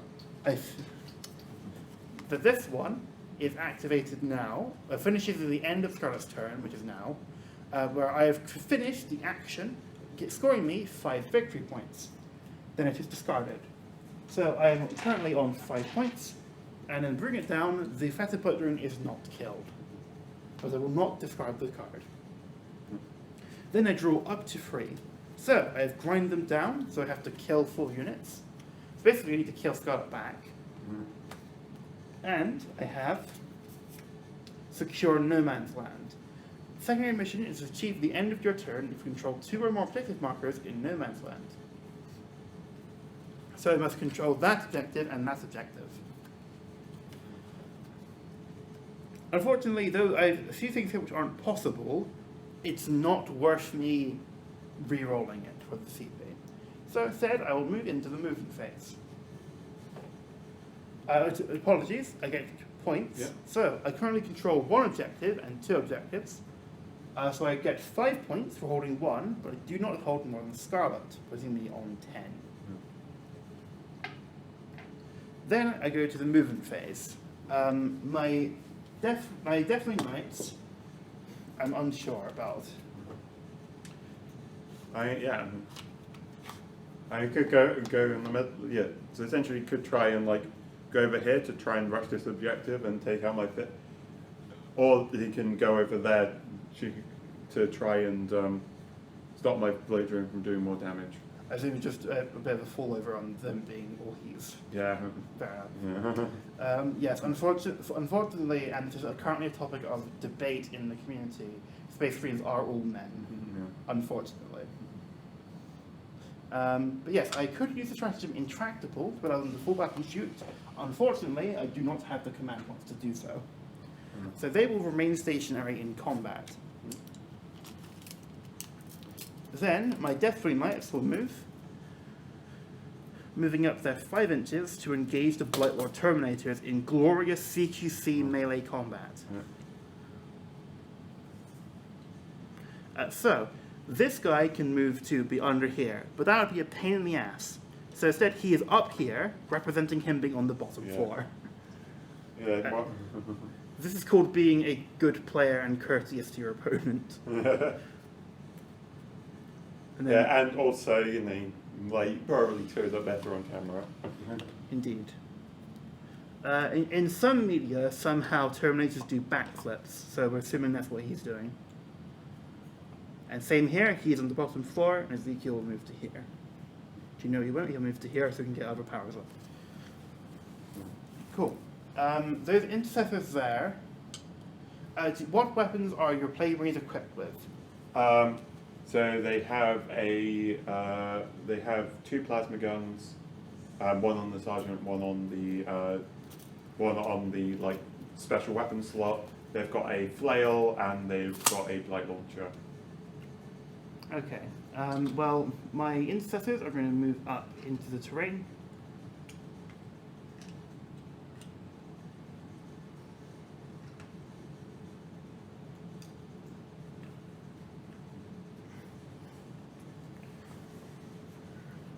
And that is my movement phase into my psychic phase. So, at the start of my next psychic phase, both of my powers go away, and I attempt to cast them once again. So, also, so, I will attempt to cast Mindworm onto the Plague Marines. This will do 1 mortal wound and force them to fight last in all cases. So this is Warp Charge 6, I get +1 to cast it, which is an 8 up to a 9. Do you wish to attempt to deny? Yeah, so currently only Typhus is within range to deny, so I've got 1 deny to your 2 powers. Mm-hmm. So I have to decide whether I want to deny this or save it for the next one. Mm-hmm. I think I will not try to deny this and try to deny the next Okay, one. so they suffer 1 mortal wound, Yep. and you fight last. Yep. Plague Marines, similar to normal Space Marines, have 2 wounds. I'm sorry, each. this was on the Blight Lords. On the Blight Lords. The Blight Lords have 3 wounds. Mm-hmm. Then I will attempt to cast Righteous Repugnance onto my Deathly Knights, which fails. I will spend a command point to re-roll the dice, which is dangerous in psychic tests, as he could fuck it up and perils. Nope, he just fails. Yeah, he just... He just cocks it up, yeah. which is unfortunate. So, into the shooting phase. Unfortunately, for the Terminators, being all big with big swords, don't have any guns. So, I'll move it into the Eradicators. So, currently, the multi-melter cannot fire, but the melter rifles can. So, they are resolved at ballistic skill 5. However, because they remain stationary, they hit in 4s. So there are 2 shots, and then they are shooting twice. 1 hit, 3 hits, as did in Timber. 2 wounds at AP 5. At AP 5, yep, so no armor save, but demon save. 1, 2. My blow drone is rolling very well today.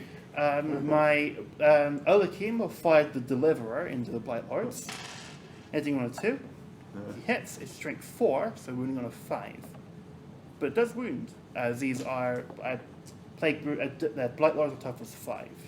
Yeah, AP they're toughness 6 because because they are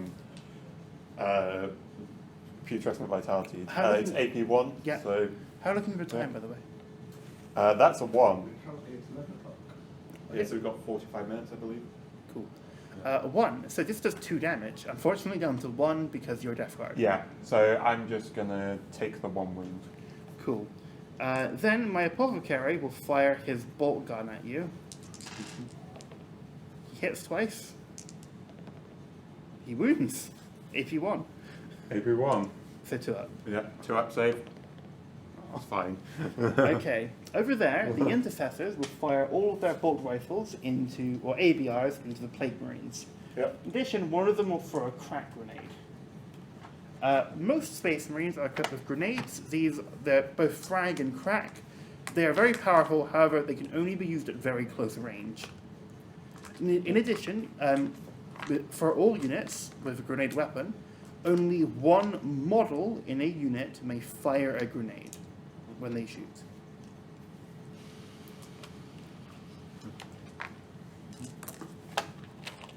So, I'll throw 1 crack grenade.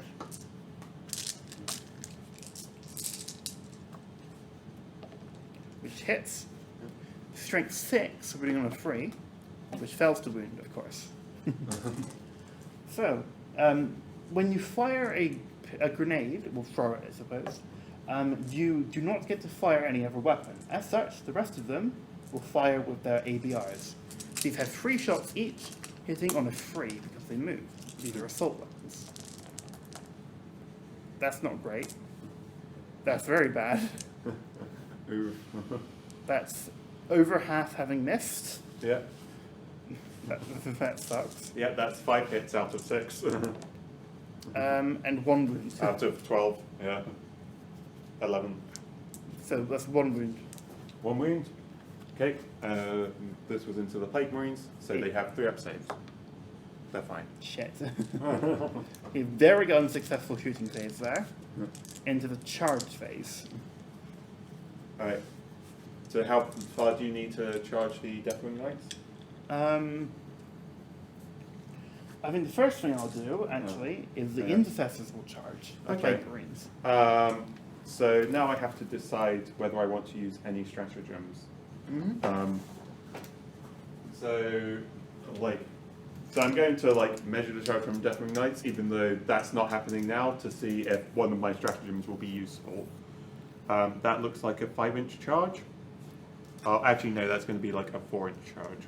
So I think I would prefer trying to get the charge on these Intercessors and then trying to stop whatever's happening here. And so I'm going to use the Inexorable Stratagem, which was the sub-faction that I picked, which is Ferric Blight, which means that... I am -2 to charge. Yeah. So I rolled 2d6 and -2 to the roll, and I will check it if it's high enough. Say a 3 has failed. Yeah, that'd be 3 down to 1. Yeah. Then the Deathwing Knights make a 4-inch charge into the Blight Lords, and in addition, they are within a 3-inch charge of the Blight Throne. They're going to declare both as targets of their charge. Both as targets of their charge. Yes. Okay. They move 5 inches from the charge. They've successfully charged. Yes. And now we are going to engage in what is known widely as Warhammer 40k movement shenanigans. I fucked up my tape measure. Ooh, that's not good. No. That's not- Do you want to use mine? That's now a deceased tape measure. It is. This has served me good for 3 years. Is that the one that you just pulled out of the ward bag that you accidentally left it in? Yeah, the one which I assumed was gone. So it's a good trooper who got to have a redemption arc. Yeah. Luckily, I didn't have a spare one because I found that one. Yeah.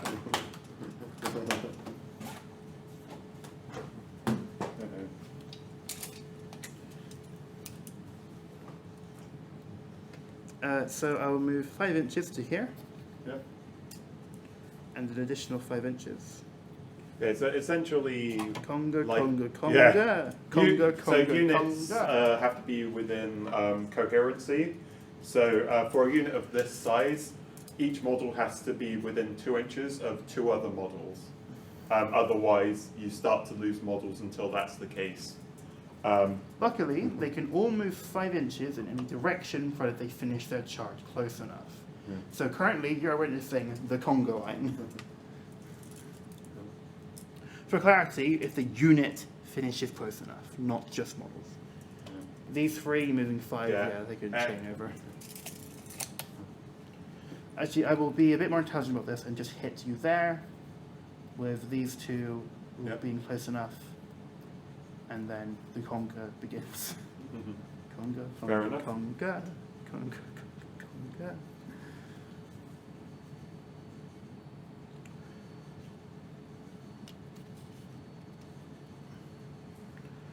Cool. That's roughly in. And this wounds dice is this. Cool. Then,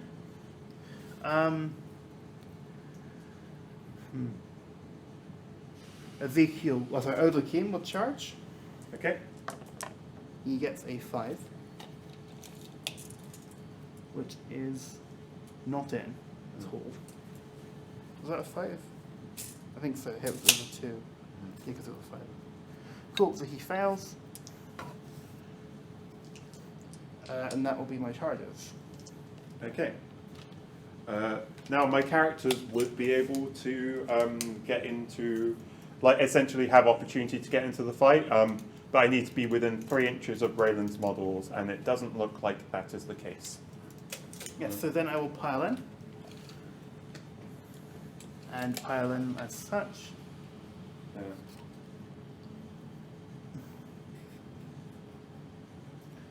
To nab that lovely, lovely +1 attack. So, basically the middle 4 guys are doing jack shit, but the rest of them can attack their separate things. So, 3 of these guys are going to smash the bloat drone. So, they have 2 attacks base, but because of my 2 units, they get +2 attacks. They have 4 attacks base. So Extremely based. very based. So there's 12 attacks into the bloat drone with the maces of absolution. Right. These hit on 2s. 1 miss. Yeah, that's pretty good. Strength 8. Wounding on 3s, unfortunately not rerolling. Very unfortunately, that's awful. And that is 5 wounds at AP 2. Yep. So that is down to 1 because of Armor of Contempt, so I get a 4-up save. That is 2 made. How much damage is These it? are 3 damage each. So I'll be down to 2. So that would be enough to kill my bloat drone. Like, exactly enough. So given that that's the case, I'm going to spend 1 command point to reroll 1 of those in the hope that I can keep my bloat drone alive on 2 wounds. Damn it. Yeah. My bloat drone is alive on 2 wounds. Okay, then my other squad will attack, well, the other part of the squad will attack the Blight Lords. The Knight Master Christian has a different weapon. He hits 5 times with his Flail the Unforgiven. Hitting on 2s, he hits all the times. However, he's only strength 6, so he's winning on 4s. He does 2 wounds at AP 3. Yep. 4 ups. 2 4-ups. Fails 1. Make 1, fail 1. 3 damage. So Yep. down to 2. Yep, down to 2, but this guy only has 1 wound, and damage done in this matter does not spill over. Yes, it does. Oh. The weapon specifically It's a does. flail, yes. Yes, so by standard, if you have several models in the unit and one of them takes a shot and dies, any damage is not carried over. However, this weapon specifically does. Yeah. So I Which is will. very helpful for me, as the rest of my attacks are damaged 2 because of Stinky Death Guard. As such, I am currently now boosting my attacks a fair bit. Yeah. So, maces, only 8 attacks this time on 2s. 7 hits. Wounding on 3, strength 8. Oh my god. 3 wounds, 7 dice. Wound rolls have been awful. Yeah, the Death Guard have been a bit lucky this game. So that is 3 wounds. Is 8. What is the AP again? AP2. AP2. So 3 So 3 ups. Kills. 2 made. Kill the second guy. Yep. That is 2 Blight Lords down. Okay, then we move into fighting back. In this stage, the defender, Scarlett, will fight first. Well, they elect something to fight first. In all stages of combat, units alternate fighting. However, when a unit charges, it always fights first, meaning it goes first. And these ones are affected by Mindworm, so they always fight last. Meaning, currently, Scarlett, choosing first, can elect her bloat drone to fight. Yeah. However, worth noting, when you are in combat in 40k, you must fight. Yeah. You can choose not to shoot, but you must fight. You cannot order your men to simply be slaughtered. Right. So Raylan's Deathwing Knights are incredibly hard to kill, and 2 of my objectives require me killing stuff. So what I'm going to do is I'm going to elect to instead fight into the Eradicators. Please? No. I'm going to fight the Eradicators. I do not have any stratagems that I can use on this I one. have no command points to use. Fair enough. So the bloat drone still hits on 3s. And miss righteous repugnance. Trap bliss don't count. Yep. And miss righteous repugnance. Oh, oof. Sorry. Ah! Got. This is on 2. Please mind the roads. Yeah. So that is. Was this? I don't think 1, 2, 3, 4, 5, 6, 7, 8, 9, 10, 11. Okay, cool. That was one that I rolled. So that's a bunch of misses. Good. And that's 6 hits. Unfortunately for Scarlett, Eradicators being dummy thick are toughness 5 base as well. Yeah. But we're still strength. Yeah. So you're wounding me on 3s, not 2s. Oh yeah, wounding you on 3s. As I'm reduced to toughness 4, not toughness 3. Yeah. And we still reroll 1s because of Plague Weapon. Lamau. Good thing we do. Good thing Gravis is toughness 5. Yeah. And so that's 3 wounds, AP -2. Down to AP 1. So, light cover in shooting phase only. So, I'm saving these on 4s. I fail 1. That's 2 damage, and Eradicators have 3 wounds each, right? Yes, they do. So, Eradicator lives on 1 wound. Then they will fight back. And unfortunately, still with only a paltry 7 attacks. But still hitting on 2s. Yep. 6 hits, winning on 5s. 3 wounds. No fee. Yeah. Please, come on, Eradicators, punch him out. Come on. So 3 ups. Indeed. I have not used my command point reroll. That's 3 ups. Damn it. Okay. The Blight Drone lives. Now, the only thing left to fight are the Blight Lords, meaning they are allowed now to fight last. Yeah. And so my Blight Lords are going to pile in first. Mm-hmm. So this is the move that you get before that you fight. And like the thing is, you just have to move. You don't have to move towards the closest enemy model. You just have to move such that you are closer than you were before. Correct. So, for example, my Blight Lord can go over here, and like that is closer than they were before. Just getting that little bit of extra movement, so that I can I can possibly get over to this objective. That is, if we don't get murdered by the Deathwing Knights before that happens. So we have 2 guys with bile swords. One of them is the sergeant, so we'll be getting an additional attack. So that is 5 attacks. I'm going to. Do I want to? Yeah, because I've got the flail in the squad. So I am going to spend a command point on Vermid Whispers. This gives my Blight Lords +1 to hit in close combat, but it can also be used in shooting as well. But we are in close combat now. So they hit on 2s now, and they reroll 1 because Typhus is next to them. They all hit. And this is strength 7. No, this is strength 6. But they only wind on force. Yeah. So that is 3 wounds, and these are plague weapon, but we didn't get any ones, so AP. it is AP minus 3. Okay, for my storm shield, that puts me to a 4 save. I fell 1. They're 1 damage each. That kills this guy on 1 wound. Yep, and that is 3 wounds on my no prisoners tally. Plus the 10 guys who died. The 10 wounds that died of the intercessors. Yeah, so we're on 13. Yes. For clarity, for no prisoners, you add models that die. Yeah, so we're currently on 13 out of 15. Yes. And that is the end of my fight phase into morale phase. Wait, no, I've got the flail as well. Oh, go ahead. Sorry. This guy has 2 attacks that he gets. The flail is similar to the bloat drone in that it gives me additional attacks.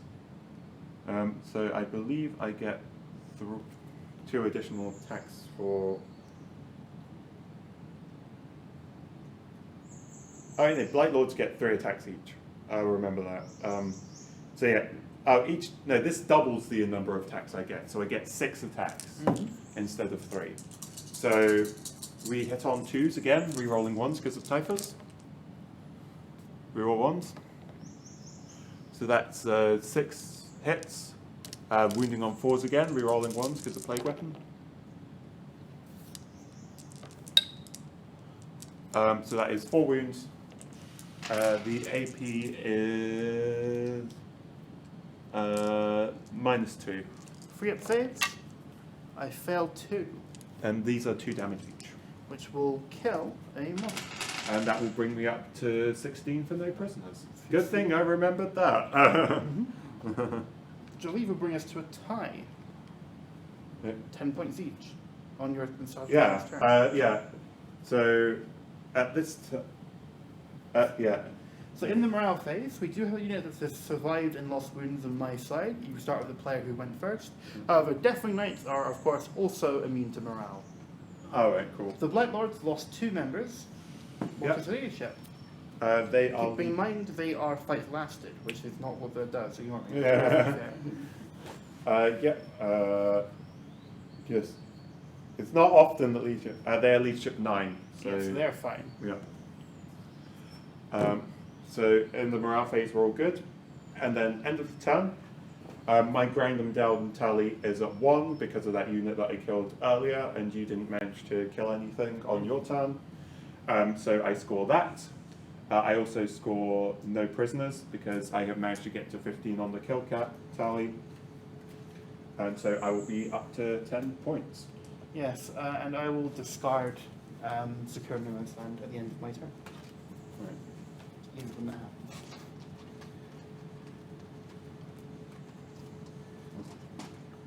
Yeah, cool. Cool. Over to Scarlett's turn 2. All right, and at the start of my turn, I gain command point up to 3. Then we generate new objectives. I'll get extend battle lines. It is at the end of my turn if I control the objective marker in my own deployment zone and also 1 or more objective marker in no man's land, which is looking pretty good right now. And then we have hold the line. So this is the one that I shuffled back in earlier because it can be achieved on the first round. Essentially, I need to keep Reylynn away from my deployment zone. Cool. And those are some pretty good ones for me, so I'm not going to choose to spend a command point to discard any of them. Now we go... no, other thing in the command phase, I believe the range on Typhus's ability is 6 inches. Let me just double check. Yeah, we have Host of the Destroyer Hive. and Typhus is indeed within 6 inches of the Deathwing Knights. So he gets to roll a dice. On a 2-up, he will deal D3 mortal wounds, which is essentially half a D6, to Raylan's Deathwing Knights. That is a 1. This can't be re-rolled. Unfortunately, this always happens with abilities that work on a 2+. Yeah. But that is absolutely fine, because now we're on to my movement phase. Indeed we are. These Poxwalkers are going to continue doing their jobs of standing on the objective. I think my Blood Drone is probably fine where it is. Like, I might consider falling back to like see if my Plate Marines can do any shooting into them. But I think all things considered, like just having it there to stop the Eradicators or the Deathwing Knights from doing much else is good. I'm not sure how much shooting my Blade Marines can do anyway. Oh, sorry. I think I'll probably move up my Playcaster. So like it can start doing stuff.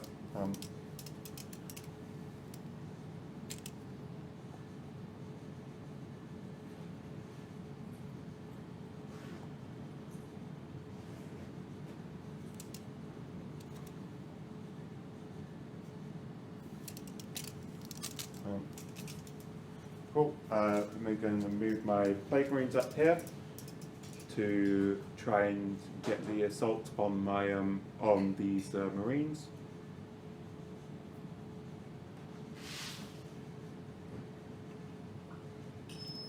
We're going to move Typhus up.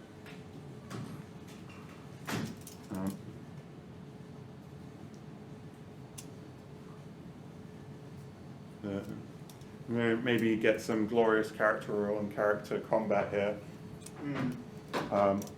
And my Plague Surgeon is also going to move up with Typhus. I think that's all my movement done.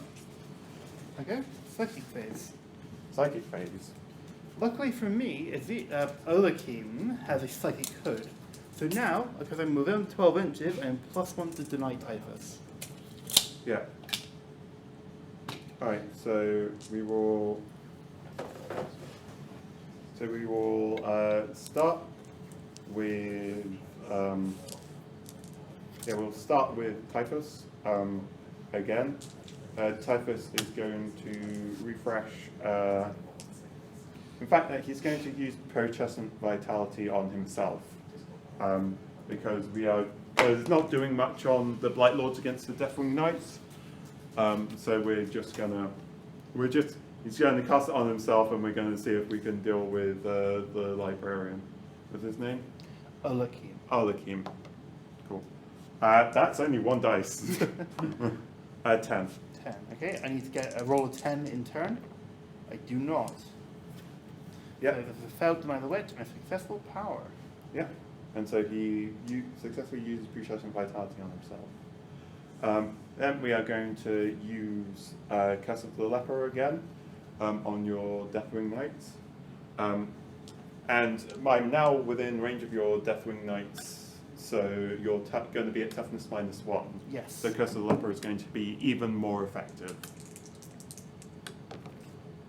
That's a 10. Fuck. Fail. Oh. Yep. So we're going to get 7 dice. These are going to do mortal wounds on 4s now. That is 1, 2, 3 mortal wounds.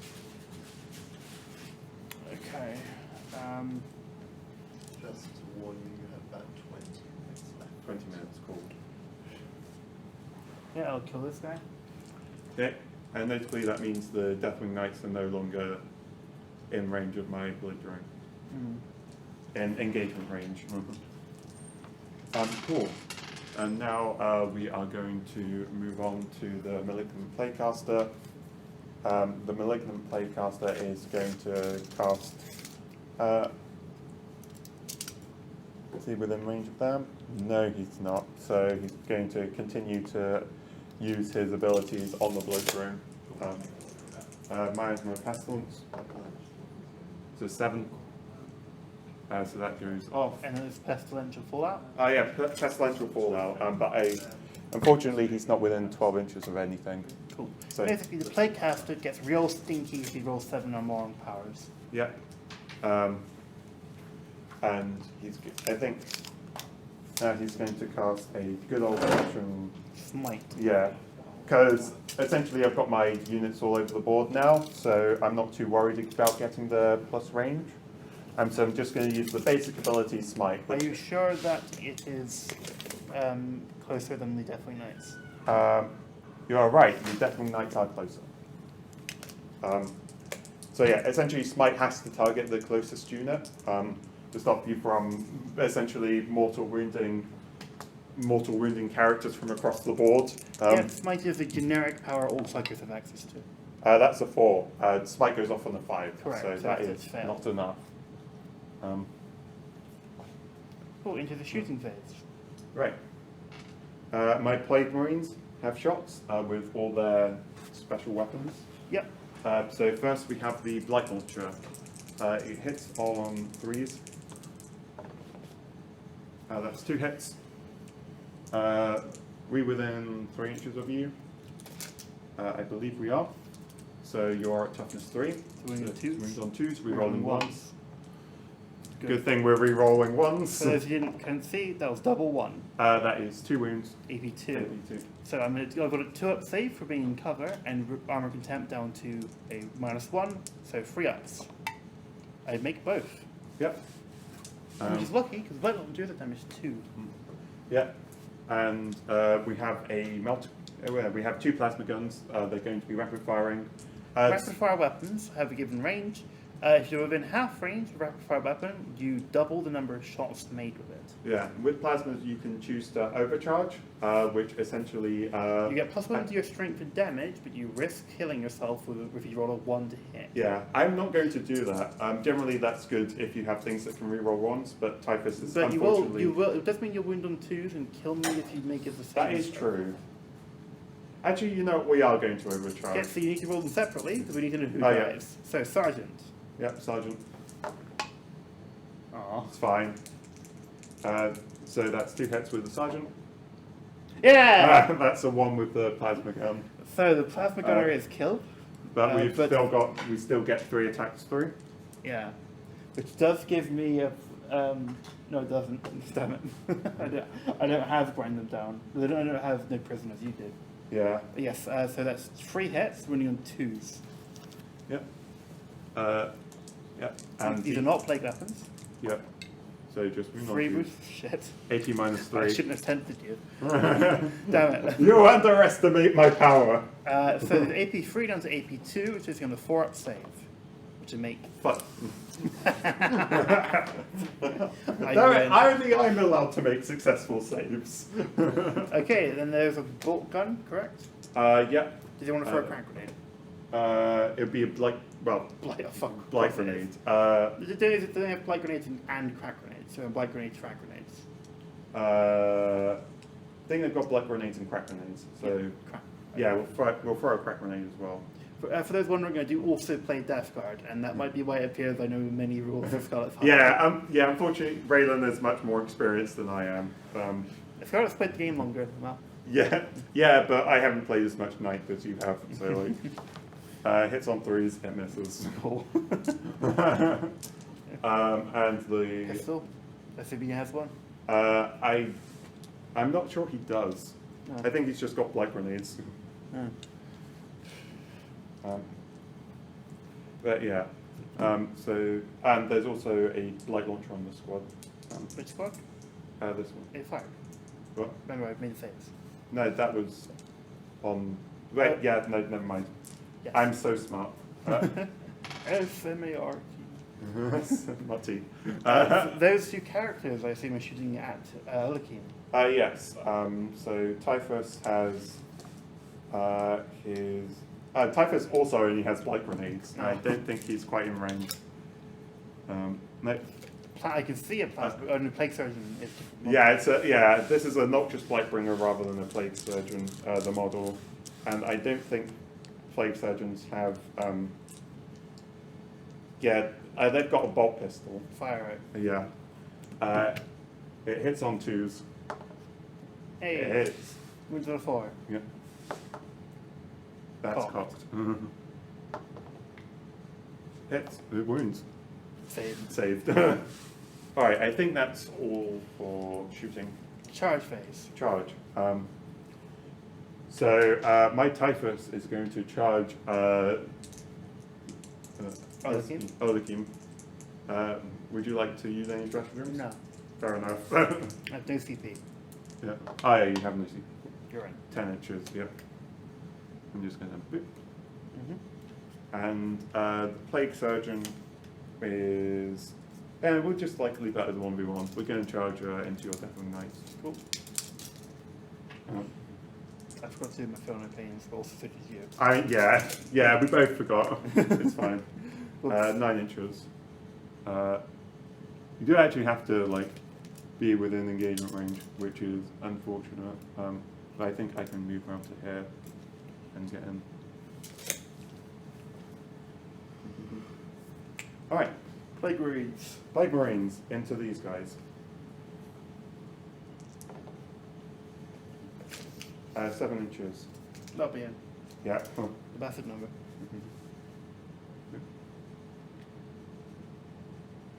Cool. Who's fighting first? Typhus? Yep. Typhus will fight first. Okay, Olakim will attempt to bear down from the Herald of Nurgle, the Arch Herald. Yep. So we have... Fortunately for me, Olakim is in a circle. Yeah. So we have 4 attacks with Typhus. He's got a Mastercrafted Man Reaper, which is the name of his scythe. Well, it's the name of scythes in Death Guard generally, but his is Mastercrafted. He used to be the only one. But Yeah, it used to be the only one, but then they changed it in 8th edition when Death Guard got their own codex.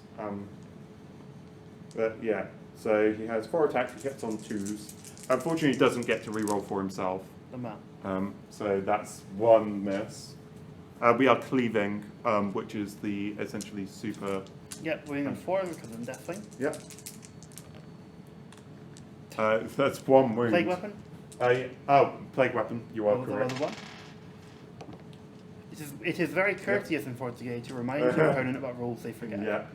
And it's AP -3. Okay, Armed Contempt to save, 4-up save. And fail 1. Yeah. The Mastercrafted Man Reaper cleaving profile does 3 damage. I'm on 1 wound. Ooh. No, 2 wounds, you've got 5 wounds now. Cool, I live. Yeah. You read out the 2 donations from about 40 minutes ago. There's one from Benji and. One from Hannah? Is that read out? Yes, Yes, it was. Okay, cool. Just the non teams is read. Keep going. Yeah. Okay, then of the charging units, who's next to fight? Next to fight will be my Plague Marines. Luckily for me, the Bloodlords are still fighting last, as Mindworm has not gone away yet. Yeah.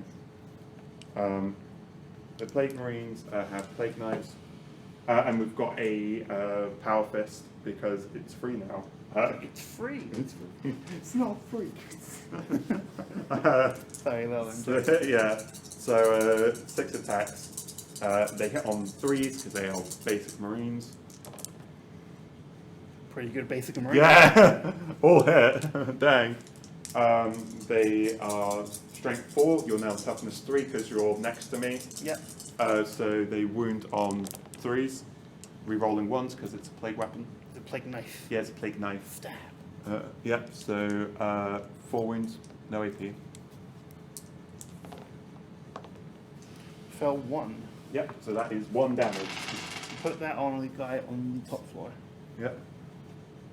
And now we have the sergeant, which has 3 attacks with power fists. Now, unfortunately, power fist gives him -1 to hit. Yeah, they're big and unwieldy. Yep. So he'll only hit on 4s.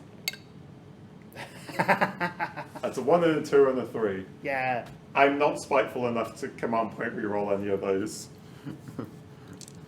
given that you still have a save and I still need to wound with it. Okay, so then into the Plague Surgeon, Yep. who has a pus cleaver, if I remember correctly. Pus cleaver, something like that. Another name for Finnbar.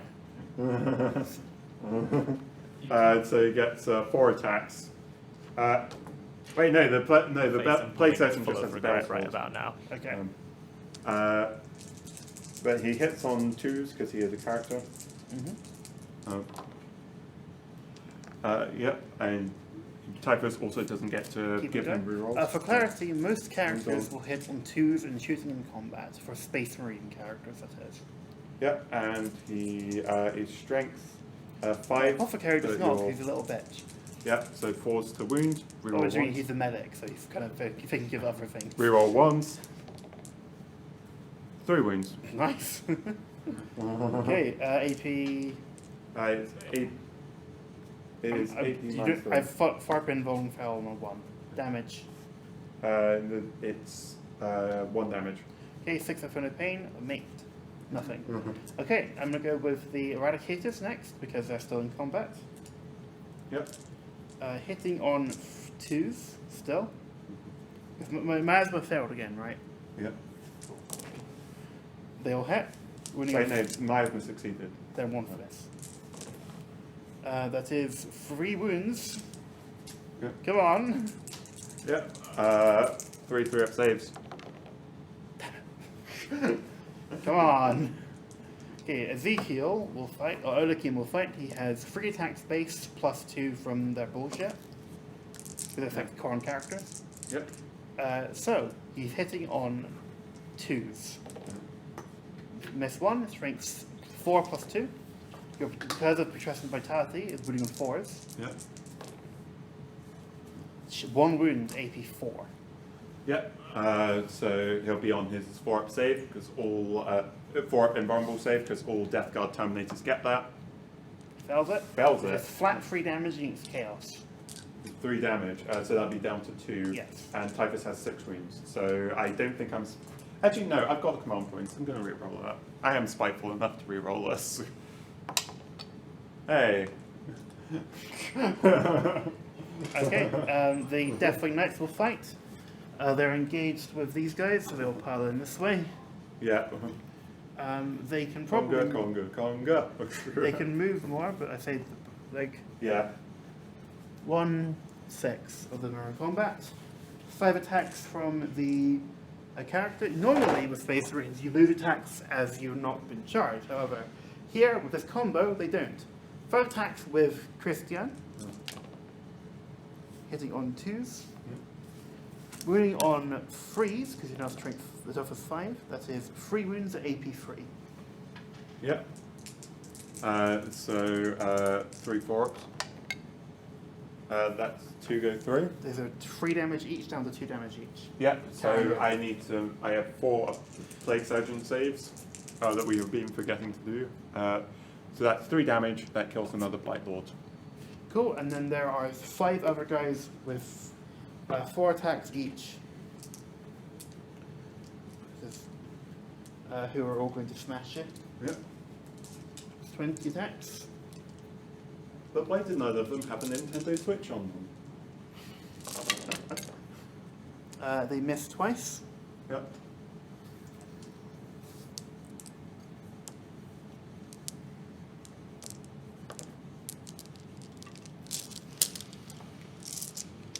These wound on 3s.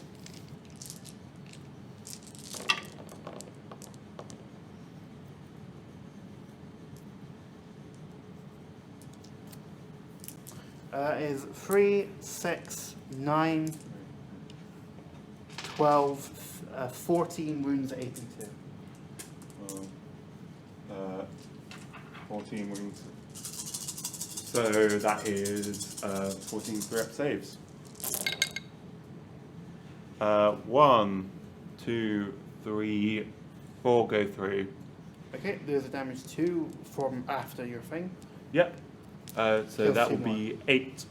Well, actually, we need to do these Yes. 2 at a time. Yes, Yeah. we do. Yeah. So 6s? No, Nope. No. So that kills 1, Yeah. and we'll leave the flail guy. Yeah, and then 2. So Yeah. so you do double 6s or here or he's down. Yeah.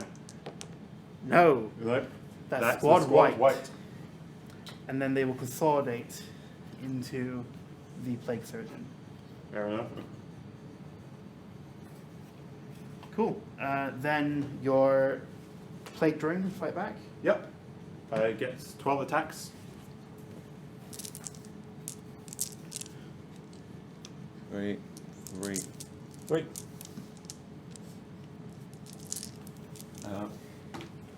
It hits on 3. That is 9 hits.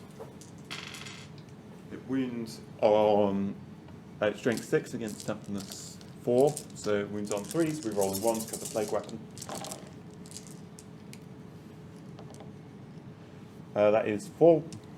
That is 5 wounds. If you manage to. Okay, AP -1, so 4 ups. Fill 2, which kills 1, puts 1 on 1 wound. Yep. Alright. Cool. I'll fight back with my intercessors up in the building. So these are all effectively the same, hitting on 2s in your turn. Yep.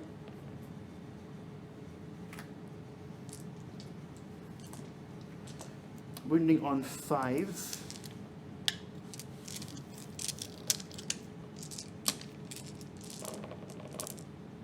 That's 2 wounds. 2 wounds. AP nothing. Okay. 2 3-up saves. You kill one. Yeah. Dang. And this is why you don't be spiteful enough to reroll stuff.